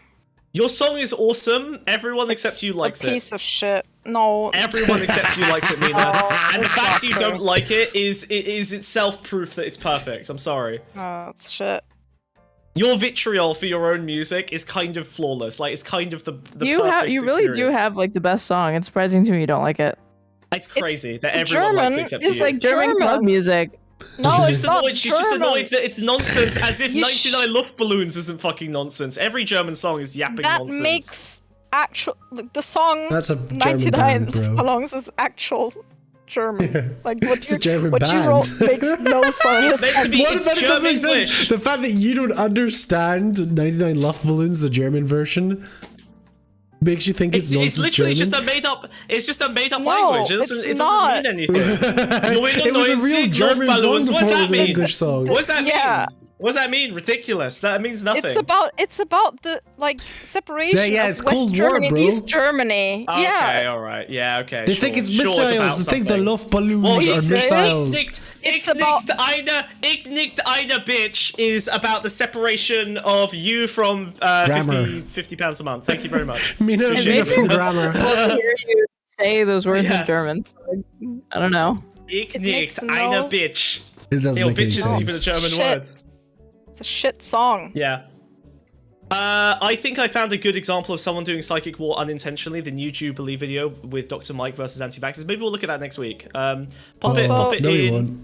it in Discord. We don't react. We won't react to it. I mean, we might watch it and talk about it. I am still waiting for Oscar to finish my sunglasses for my little hedgehog. Yeah, Oscar is evil. That I barely got around to my shading. And I've been around for like half a year, so get in line, sister. Incredible. Okay, we've got a couple other topics that we might like to cover. What are you guys interested in? So I propose a little shorty one. The creator of a comic book that I like and a bunch of games that I like has just recently destroyed copyright IP law by dumpstering. No, sorry, but shut up. You're right. He didn't make the games. The games are a hack job of the comics. The guy who made Fables, which I like, has basically given away his ownership of the IP in probably one of the most explosive attacks on IP and copyright law that happened in the last 50 years. Absolute fucking bullshit. It's huge. Okay, well, we can talk about that if you're interested. Or we can talk about Gary Stevenson and his inequality populism. I don't care about Gary's mod, dude. Or we can all talk about what we thought of the ContraPoints video. Comic books. Aaron, what are you interested in? I haven't seen the ContraPoints video yet, so I can't talk about it. Shit. Chat, what are you interested in as an amalgamation? The ContraPoints video is shit. We're all angry about it. We're gonna destroy ContraPoints. I'm not Why angry did about I it. know It's just boring. that Wiz wouldn't like it? I didn't like it It's either. just boring. It's just boring. I like it slightly less than Wiz does, but sorry, I like it slightly more than Wiz does, but still hate it. He doesn't say anything. We're not gonna It's got react to nothing. it. We don't react. We're done. Hey, React Slop is dead. We slayed the beast. Drake saved us. Drake saved us from the curse of React slop. We are free. We are free That's now, why we started Mina. a We do not man-only- react. We do not react. They react to us. Now, up. no, Mina, now just they someone react to Twitch. us now, Just someone Mina. Twitch. Mina, they react to us. Wiz Now literally I has am the reaction. Shut the fuck up, snail. Reaction and action. I am action. You're lighter than him, Mina. Yeah, but not in my head. Same. Okay, None I'm of you gonna put you allowed on to know I am in my 30%. head. Anyways. I am free. You can react to me all you doesn't want. Wiz literally have a fucking like stream that is literally called Wiz Watches? So he's just Yeah, well, he still does reacts. Yeah, he's still a react slop content yeah. So creator. what are you soying about? I am free from the He thinks he's shackles, the special, Mina. chains. He thinks he's I special. will never be killed. I will never die. He ain't got nothing. Like I am free from the chains. I will bet, like I don't know, $20 dues that in like a month or two you will go back to React content. Really? Why do you think that? Because he's a. No, I won't let him be a slot merchant, Mina. I've always dragged him kicking and screaming into the future. He's drugged me as well. Yeah, that's happened a few times. Why are we listening Mina, to why do you Christmas think? music? We've been Mina, listening this whole time. Yeah, true. Mina, why do you think why do you think we're gonna go back to React content? What's the vibe? Because you're a hack, bro. Yeah, He's right. Why are we listening to this? Put her song on. I kind of put on kind of bitch in the background, Wiz. Yeah, let me pull that up for you. There you go. That's good. Just loop that shit in the background. That's awesome. Well, Wait, I don't like sitting and watching 90 song? minutes of a fucking video anymore. I got bored of it. I'm done. Is it a birthday song? yes, happy What we're listening to birthday. now, it's just like ambient jazz music. It's ambient jazz, which is a whole. Yeah, Happy there you birthday. go, Wiz. Yeah, There you go. Throw it on the Reminds background. me, Happy But I yeah, birthday, half watched Mr. La La Land with my partner the other day. Oh god. I don't like that Happy movie. birthday Behind the mic. to you. I do like Someone in What's the the- Crowd though. That's a good song. What was the conclusion to the Tesla segment? It's good that Teslas are exploding. Smug's lame. And And that he it's won't probably own better his to just do- position. He won't It's just probably- say it. It's probably. I Yeah, the just said conclusion that. was a gang of dinosaurs, women with boobs. Yeah. Yeah. Also, that you should dress up as a dinosaur when you're blowing up Teslas. That's what we came to. Yeah, not gonna lie, the React content stuff was lame. Yeah, I honestly I got sick of it. I'm not that interested in it anymore. Wiz is still doing React. He finally got sick of it, even though I think the I was sick of epitome it was months ago, just. and he was like, "No, please, please." I think the epitome of that was just like us debating each other for like 3 hours straight, trying to watch the Gavin Newsom video. That was the moment I gave up on it. Yeah, that was the moment I realized I'd rather just have a podcast. So fuck it, that we're doing that now. Finally. Yeah. No, Took a it little while. actually We got that. matches the title. Well, it's season 2, Mina. That's what's happened. Okay, we changed to season 2. This is season 2, episode 1. Okay, big differences. Big vibe differences. But also, I like this. Okay, but It means that we can talk to you more. We can talk to chat more. Okay, is it like seasons like Netflix seasons, or is it like seasons like Game of Thrones seasons? It's seasons I like think it's- summer, autumn, winter, Yeah, and I like like salt that. and pepper. You know. Yeah, definitely. It took Bug a year to come around. Fuck you. Salt and pepper is not. Probably. Yeah, I you don't go know. to season. Unless you're white. Each season is a year, and I don't know. Maybe we'll shake stuff up every year because I'll get bored. Someone will get bored. We'll shake stuff up. We can try this for a year. We'll see how it goes. I quite like it. I think this is nice. Stop making promises. Obviously, I brought all the topics today, but I'm sure that in future these people will probably contribute something think useful. I just world will noticed last that long? Pondscum experience is misspelled. Is it? Oh, Yeah, it that's is. my It's sign. very nice. It's my sign. Wait, I so did Very that. nice. Nice. What the hell, Spelled dude? proper. Experience It's nice. spelled proper. I like that actually. Something Yeah, like he's it. Nice. dyslexic. I'm sorry, Yeah, guys. you He's talking about? dyslexic. He can't. Experience nice is great. Yeah, I can't hear you. Will we What have are more you saying? D&D episodes this season? I think we'll probably have 1 or 2 D&D seasons sessions a year. Actually, I money don't think talks. we'll go- Shut up, Smug. Money Yeah, talks. fucking donate to us. Yeah, we've made no money today. What the fuck? But there's We need no money. more episodes actually because we've only got £5 donations. Sad face. Oh yeah. So over for you guys. Bye. Yeah, Wiz thought it was April Fool's Day. Donate so he can go to a doctor. Somebody wants to know about what's going on in the Middle East, apparently. No! No one wants to know about that. It's Only not, for money. It's not IP. It's not IP. Only for money. In 3 years, nothing is going on in the Middle East. True. Only for money, please. Only for money. Well, so we're going to talk about fables. We're going to talk about comic books. What is it? Are we on ContraPoints or comic books? What are we feeling? Yeah. Nobody gives a shit about ContraPoints. There's nothing good about it. It's boring. Is that true? I want to hear you guys bitch about it. Prime me to hate the video. There's nothing to bitch about. It was just boring. Why is it boring? I definitely have some stuff to bitch about on the ContraPoints video. Well, then say it. We'll probably do both. We'll do. They don't have to be long pieces. Well, we'll how are we ever going to get her on the pod? You're right. Okay. All right. The ContraPoints video, the new ContraPoints video. The ContraPoints video, it kind of sucked. It kind of sucked ass. I didn't like it. It was kind of a rehash. Big snooze fest. I watched on 2 times speed. Yeah, I watched it pretty fast as well. I have premium, so I can listen to things on 3x and 4x speed. So look, everyone says it was boring, and the reason it was boring is because ContraPoints usually offers something useful, like an useful insight. And unfortunately, I think she got cut by her liberalism on this video. Your girl's just been watching Netflix. Netflix documentary, true crime. She got held back. She got held back by liberalism. Like, I think that she basically came to the conclusion that these people live in an alternative reality and they're unreachable and it's irreversible. And then she carried over no conclusions from that. It's like she established every premise. She established every premise of psychic war and then was like, and that's just how it is. And then she just moved on without a solution for it. What should we do about your uncle that's obsessed with the fucking You're just far pissed right? because she didn't acknowledge psychic war. No, Mina, I don't. No, Mina, genuinely. No, Mina, what he did here was he does what he always does, and he forces his own terms into a very, very plain and boring conclusion. Okay, no, here's what I really think. I'm really annoyed because when smart people like ContraPoints come to the same conclusions as me and then offer no solution, it bums me out. I would love tomorrow if someone could prove to me that veganism was unnecessary. I would love tomorrow if someone could prove to me that the world wasn't ending, and I would love tomorrow if someone would prove to me that psychic war wasn't necessary, right? I would love that. But I seek out a dismissal of these terms, of these systems, because they make me fucking miserable. I was just yawning. And I'm annoyed that ContraPoints didn't fucking do anything about it. Psychic war isn't necessary. What is she supposed to do?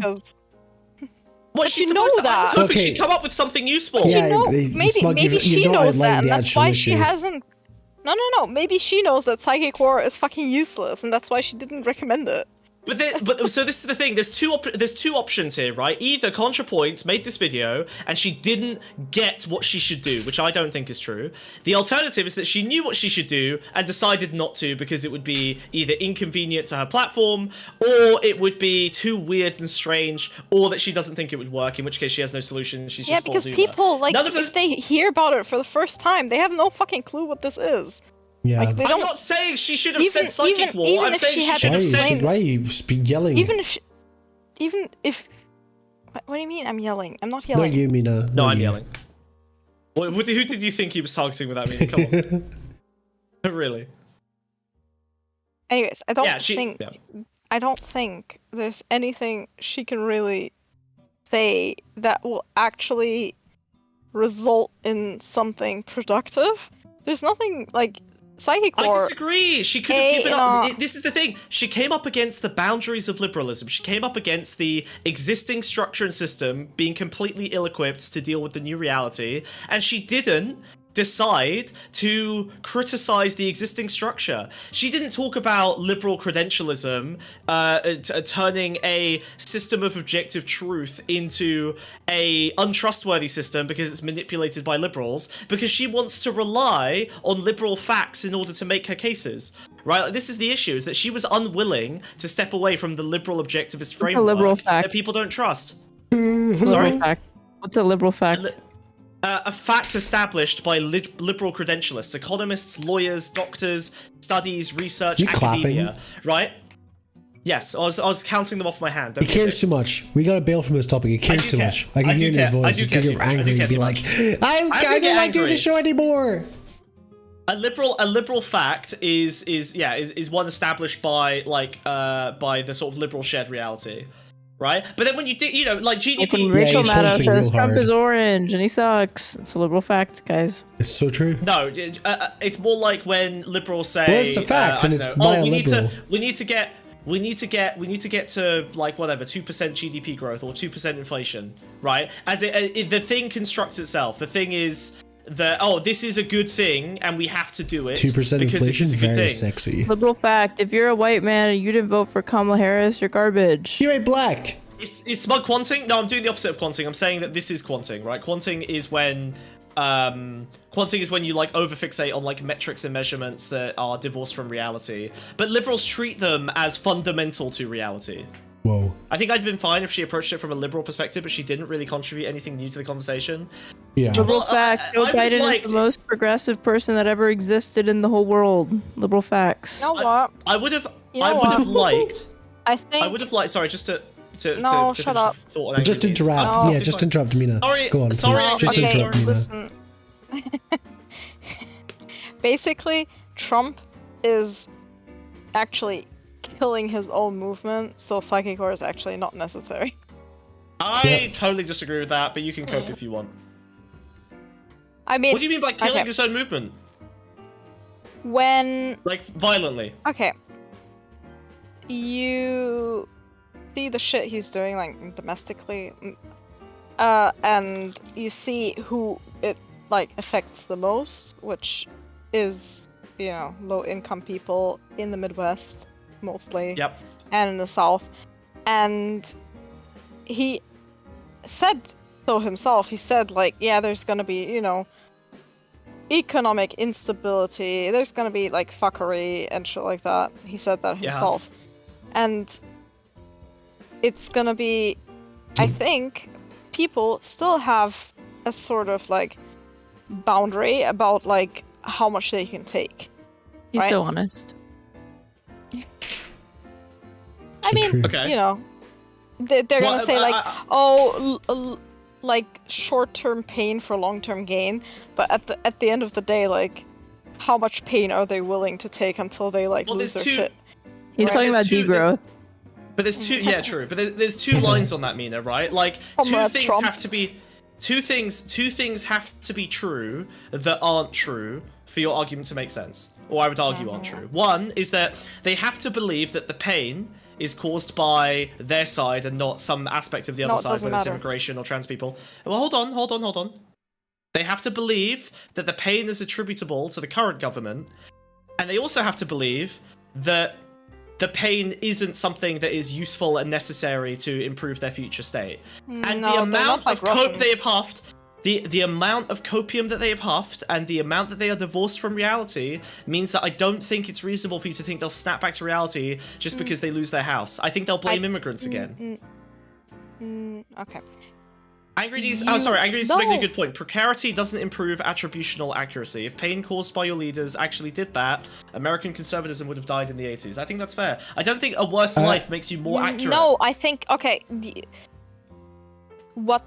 what I am specifically saying is that Americans haven't really, since like, I don't know, I guess the Great Depression, felt much of like economic like pain, not even economic pain, just like their material conditions haven't been bad enough to actually feel like that what the fuck the government is doing is like absolutely unacceptable, and they have to do absolutely everything to like stop it.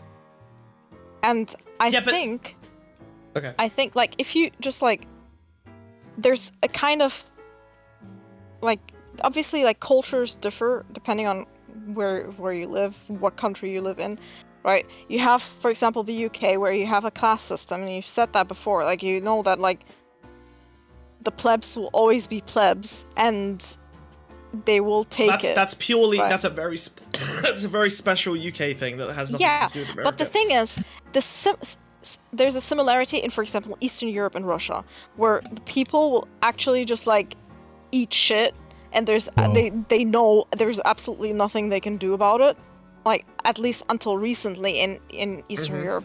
Right now, there's literally a European spring going on in Georgia and in Serbia, where people are taking to the streets and like flooding the streets in protest. The Serbian student movement. Yeah, I've got some friends in that. In Georgia too, for months now they've been doing this. Like, I'm pretty sure the same would have been the case if like Moldova's like presidential election would have been like a Russian like puppet government. Like, yeah, but my issue. So Mina, I have to make clear that I think that in countries where shared reality has collapsed, the rules are different. I wouldn't say Turkey Serbia too. is not. Okay. No, but people in those countries, collapsed. people in those countries know what it's like to actually reality, have absolute shit material conditions. So there's obviously people that are still like conservative. There's people that are still, I don't know, fucking conspiracy theory nut jobs, or like even pro-Russian. Sure, in the same quantity sense, right? that, yeah, sure. There's probably even more like pro-Russian people in those countries, but there's still an immense amount of people that know, okay, if this goes on further as it has, they will probably all die. And that has not been the case in the US yet, but it might be the case in the future, depending on how much like Trump will actually fuck over the US and the states. Look, Mina, I'll make the same claim I've always made, which is that the only way out of psychic war is extreme violence, and personally I think that's quite likely. But that doesn't mean that. But then coming back to the ContraPoints video, just to wrap this up, like I don't think she offers any conclusion that is useful in either of those directions. Well, she doesn't present anything that will happen. She doesn't make any predictions. She literally just explains a little bit. The only thing she does really, the only useful conclusion she comes to is legitimizing my take that it's irreversible. Reality collapse is irreversible because of the way that like social embarrassment and hostility to facts kind of builds a do you know why I think around you like this video more than I do? Why? You have a tendency to like the idea of something more than the thing itself. That might be true. I think that's fair. Because I don't have a problem this video by itself, just totally boring, could have been made by anyone. Yeah, that's true. I found that when everything I like about the video happened in the last 20 minutes, and everything leading up to that just felt like a rehash of stuff I already know. The last 20 minutes was just her. What conspiracies does she talk? Does she like do a deep dive into? Sorry? Does she do any deep dives into conspiracies? Not Usually really. She doesn't debunk something. She talks about how they form, the system of conspiracy. Like, yeah. Does she but talk about QAnon? Any behavioral psychology video on conspiracy goes through it. Briefly about QAnon.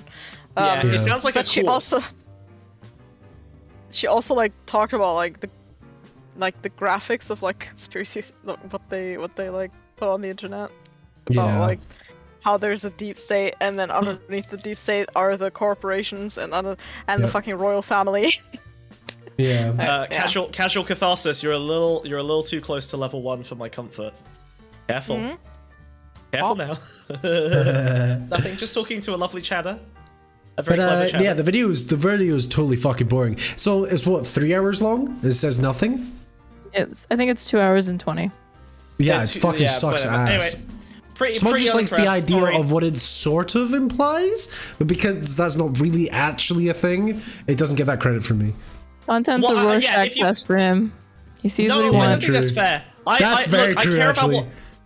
I care about what people are doing, and I'm more interested in the ideas prompted in my own brain looking at something than what the idea is. That's fine. But you factor that into your ranking of a piece of content. Yes, I think that's good. I like that. I don't see the problem. You can't. If I got something valuable out of it, that's not how you should rate a piece of content. He's getting praised for having the same hyperfixation. You're a toy reviewer.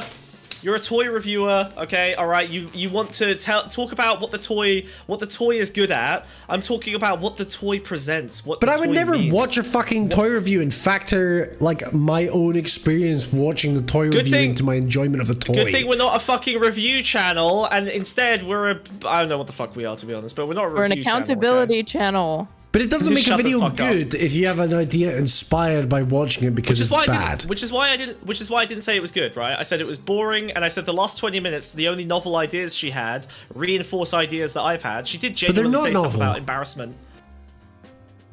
They're not novel because I've had them, not just because she said them as well. That's why. That's why, Wiz. You've already heard them from Smug. That's why you were bored. Yeah, honestly, the only interesting thing that she talked about was stuff that I've been yapping in your ear about for 2 years. Yeah, I'm not saying she copied me, I'm just saying she came to the same conclusion and then offered no solutions. I offered a solution. The solution is unpleasant, but there is a solution. Alright. Sorry, ContraPoints, big miss, big L, very sad. Better luck next time. I'll still watch 3 it. years, probably. Yeah, you should. Just for discourse. It's shit. I wouldn't recommend. It's a FOMO. Very fun. Yeah, just for FOMO, honestly. Yeah, it's worth. It's shit. It's not worth the time investment. If you're gonna watch it on 2 times speed. I'll watch it on 3 times speed with my premium YouTube else. While you do anything else. That was a good segment cut. Okay, lovely. You want to talk about the comic book? Yeah. Right, be honest. Be honest. Have you read Fables? Be honest. Wait, what? Have you read Fables? Or did you just play A Wolf Among Us? You need to be honest with me here. Who are you talking to? Smug. Good thing. Fables is a comic book series. I can't remember the author's name, but I like this comic book series so much I own physical copies of the first 2 volumes, which is... And you don't know the author? No, I can't remember. That's how much he likes it. But the first one's like just like the setup of the scenario, and then book 2 is The Farm, which is basically like a retelling of George. I have. What? I have one random graphic novel that I read like 12 years ago from it, and I remember nothing about it. I'm sorry. Yeah, okay. Well, it's so much IP theft. The comic books delve into much more IP theft than the fucking TV show does. For example, the second arc of the story is literally Animal Farm. Oh, nice. So it does this cool thing, which the same thing that Shrek fucking does, where it steals from fantasy tales, but all fiction. Like in a bit of Fables is a comic book universe where the walls of our reality, so present day New York, is merged with a fantasy realm. But the fantasy realm isn't like a standard fantasy realm; it's the fantasy realm of literally fiction. So all characters that have ever existed in fiction ever. So like obscure ones, but if they're in a book and they were written about, they appear in the world of Fables. And it's all about there was a mass sort of like genocide of the Fables. They fled and so went to go seek refuge in modern day, the modern day world. Don't show the cover of The Wolf Among Us, you fucking hack. Get the actual actual Fable artwork is stunning, and The Wolf Among Us is a hack job. Okay. This is the thing that everyone will Fables is gorgeous. Don't fucking do this. But it's basically, if you want to think about it, think adult Shrek. And it centers around several stories, but one of the main characters is Bigby, the detective, who is the big bad wolf from the fairy tales, and his partner Snow White, basically, who's his boss. Bigby is such a cool name. I love that.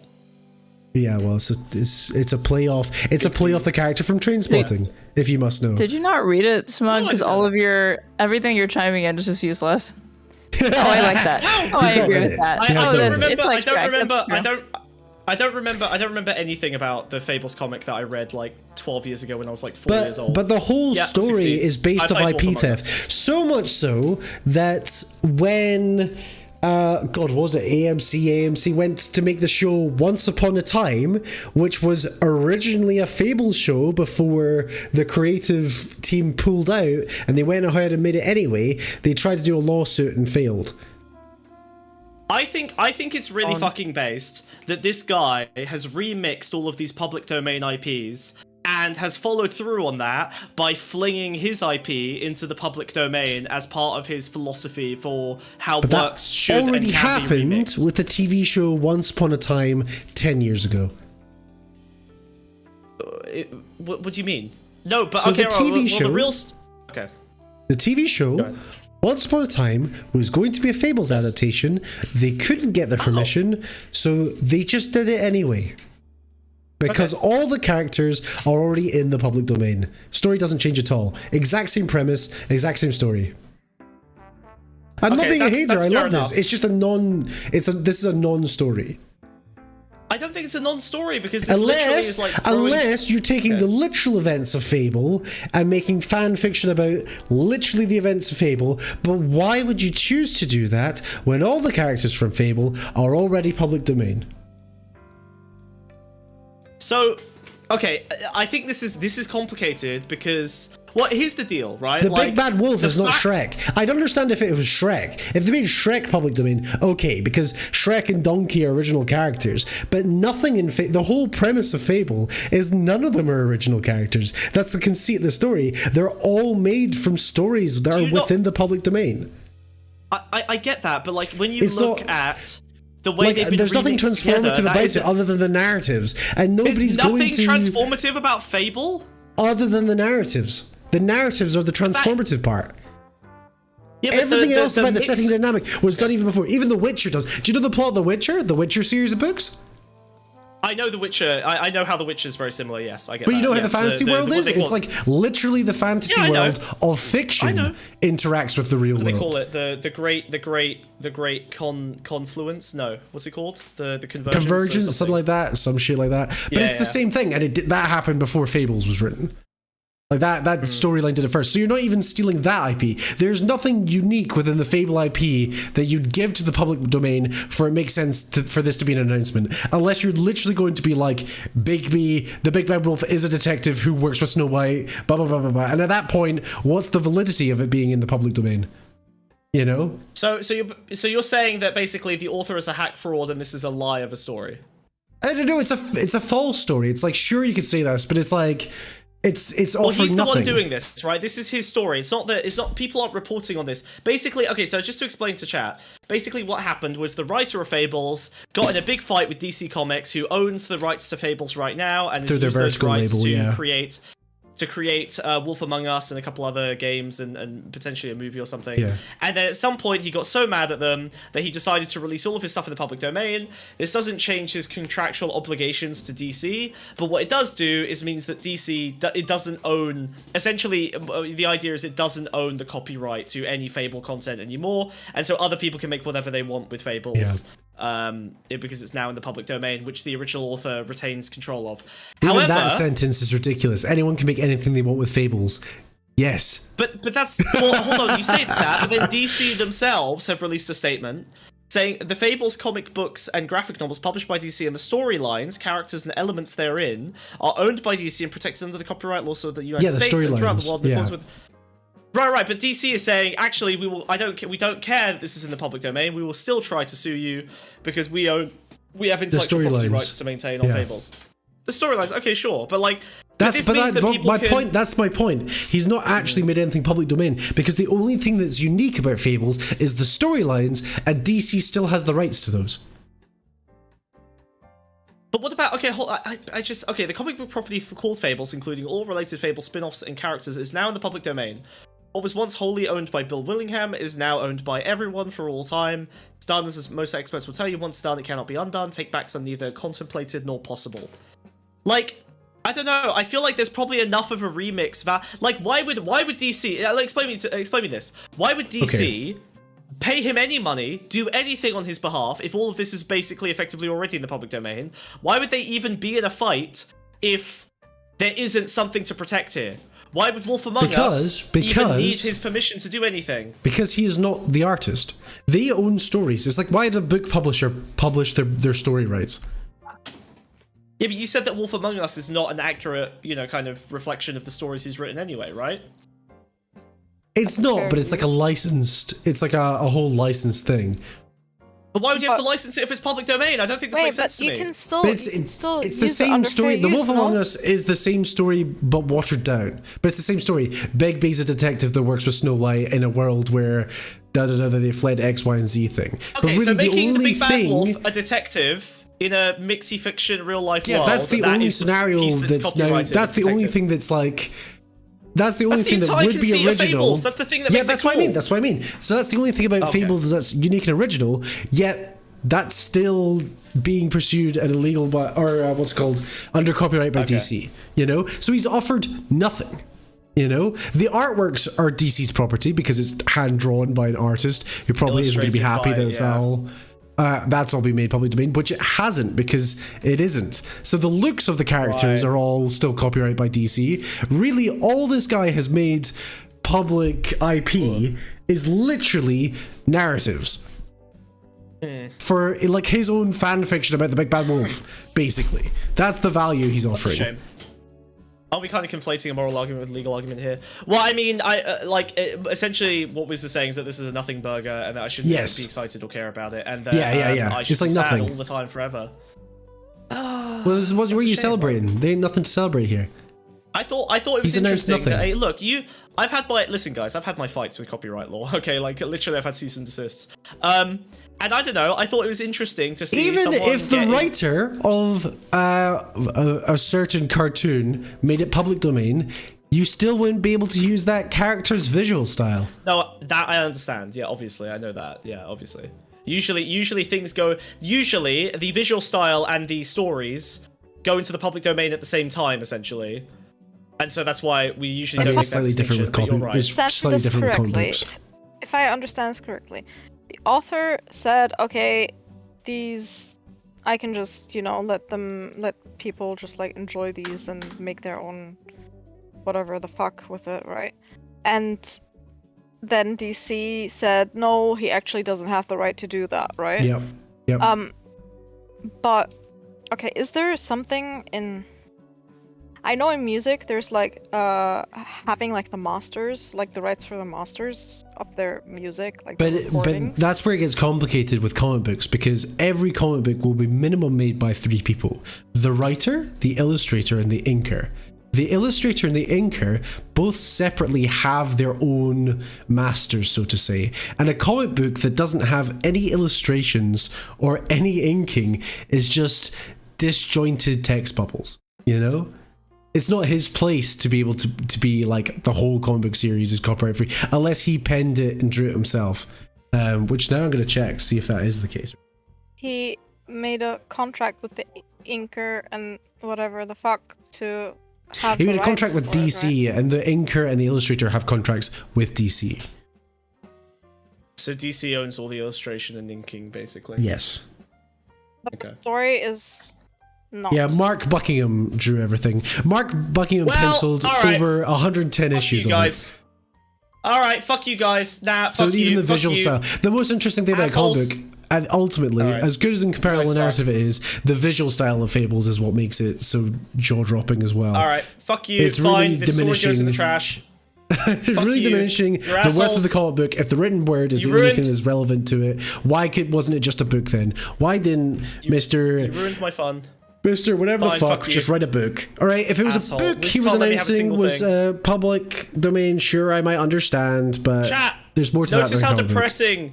Notice how depressing the story is when I let Wiz tell it. Fucking hell, man. That sucked, dude. I'm putting this in the trash, alright. Yeah, you fell for corporal slop, bitch. What do you mean? I fell for an artist making a statement. I don't know the deal. You fell for corporal slop. Fake freedom of artists. It's not corpo slop, it's like dude. Yeah, it is, because you're like, go buy Fables. No, dude. No, I was like, wow, and well, no, this would not be go buy Fables because that money would probably go to the D. Yeah, I was hoping that an artist would threw a punch against DC that landed, and I guess not. Fine, fuck you. Wiz ruins yet another thing.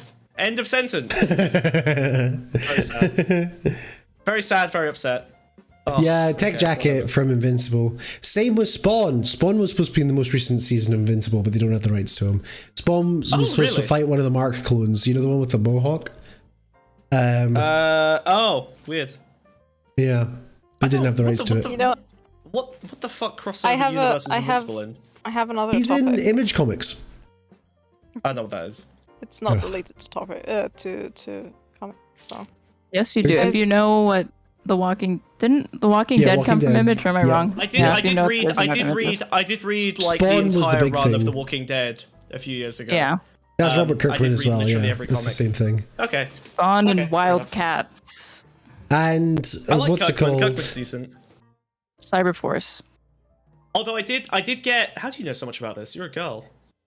Because my dad has a comic shop and he's obsessed with comics. There we go. Oh, cool. I didn't know that. Awesome. Spawn started Image Comics, basically. Okay, cool. That was Todd McFarlane, the guy that created Venom. He was like, I'm sick of Marvel saying I can't make Jack's dudes bros make out with each other. I need to make my own. I'm gonna make my own Venom and call him Spawn, and he's literally Venom. Except he's a black guy. The premise of Spawn, right? He's a black guy. Comic book. Sorry, I wanted to go. What do you mean? No, okay, go do your rant on Spawn. Okay, the premise of Spawn, right? He's a black guy that died in the line of duty, right? Gets resurrected by demons in hell. So he goes to go visit his wife after they're like, you have to become our servant, our minion, you know? And he's like, fuck you, I'm gonna go see my wife. And he goes to go see his wife, right? Because he's like, I need to say goodbye to my wife and my kids, right? He gets there, the fucking devil's made him into a white man. What?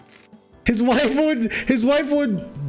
Because he's dead, right? He's now like a white. His disguise is a white man, and his real form is the Spawn form. Why does he need to be? Because he's cursed by demons. As a white man. It's his worst nightmare. He's a white guy. The cracker. Cursed with whiteness. Twitch. Sorry. They gave him privilege. Yeah. What the hell? That's Jesus weird. Christ. Yeah. That makes no sense. But All the episodes of Spawn, yeah, I mean, the TV show is just better than comic books. The Spawn comic books, hot take, they fucking suck, bro. It sounds bad, yeah. They fucking suck, bro. Todd McFarlane, you're a fucking hack. Venom shit, you're shit. You're good at drawing Spider-Man, but that's about it. Whoa, you can blow up Teslas, but you definitely shouldn't endorse hating on Spawn, okay, guys? I'm not. Spawn sucks. The TV show was good though, but reading Spawn, that's a fucking chore, dude. It sucks so bad. Damn, dude. Everyone's got Wiz porn only star likes tits. the movie. The movie, the live action Spawn movie. Yeah. Awesome. I only like the point. What? You know, like the Spawn point. I like that. What are you talking about? You know, where you spawn in, bloop. Wait, you know, where like when we talked about like setting fire to dealerships. No, shush. Wait, hold on. I'm spawning in. Bloop. I like the spawn point. I like spawning. Can I do it again? Hang on, let me go off screen. You're spawning? Do you know what that means in frog language? I do know what that means. I'm not a frog. Do not say that. We're on Twitch, please. Bloop. I'm spawning. Yeah, you like that? You like that? You like it when I spawn on camera? No. Image Comics ended up kind of popping the comic book bubble because once they splintered off and made their own, everybody got obsessed with getting like #1 editions of all the series they started pumping out, and then people realized, okay, like they're not old gems, and so people had all of these fucking comics that they thought. Shite. Oh, no. Yeah, we're going to like put their kids through college, and it was like, no, just because they start a series doesn't mean it's gonna be successful. Yep. In fact, a lot of it was fucking crap. Image Comics. But yeah, most of it was bad, even if I like the idea of what they were trying to do. Yeah. Yeah, weird. And they've rebranded. They're called Skybound now, aren't they? They've rebranded. Have they? I think they're called Skybound, and they're doing a fucking Transformers comic that's fucking incredible. We really are a podcast. That's actually fucking comic books. Okay, I'll shut up then. Okay. Sorry, I was joking. Please continue. Yeah. No, what topic? Comic? What's the next topic then? You got all mad when you were like, "What topics do you want to have? What are you gonna? Oh, I'm gonna have to do all the topics today." And then I do a topic, and you're like, "Let's go back. What do you got on this list here? What's this damn fucking boring economy man? What was his name? I was giving you. Sorry, let me just look here. Wait. Wiz, I was giving you. No, I just you give me a little bit of grief when I do my stories. No, it's alright. It's alright. No, you give me a little. We can talk about. Sorry. This is my bad. I understand the issue. You want to do the story about the Studio Ghibli face filters? That sounds good. I want to. Oh, Just Stop Oil or Hang Up the High Viz? Whoa. Why are you throwing out all the topics? We might want to cover them another time. Why are you ruining the show, man? I didn't mean it. Can I come over to your side? I'm coming over to your side. I'm coming over to your side. Come here. You can't come over here. Can I come over to your side? Can I come over to your side? No. I'm in a remote location. I'm in a remote studio. Wait, yeah, what the hell, dude? Let me in. I'm working remote today. Felt like it. Let me in. Get me out my box. Get me out my box. By the new contract, season 2, His background is a Zoom filter. Get me out the box. Get me out the box. I'm stuck in the box. Get me out. I don't want to be here anymore. Whoa. I can't breathe! I can't breathe! You can breathe, dude. I'm trapped! You mean to adjust your They won't microphone? let me out! They won't let me out! No! Let me out! Let me out! Let me out! I don't like it. I don't like it. I don't like it. I don't like it. I don't like it. I'm stuck in the box. I'm stuck in the box. Aaron! Aaron, can you hear me? Can you hear me? Aaron, can you hear me? Are you in the building? You need help or something? I woke up in here. I think the Zoom call is disconnected. You're cutting out. I can't I think hear it's cutting out. Okay. No, this is a great episode. microphone. Welcome to episode 510 of the Pondscum Experience. Thanks for tuning in, guys. We covered great topics such as, I don't know, what did we cover today? Abundance. I'm stuck. Abundance. And then Tesla cars. Abundance and mindset. then- There's an abundance of me inside this box. Let me out. I got a big abunda, you know?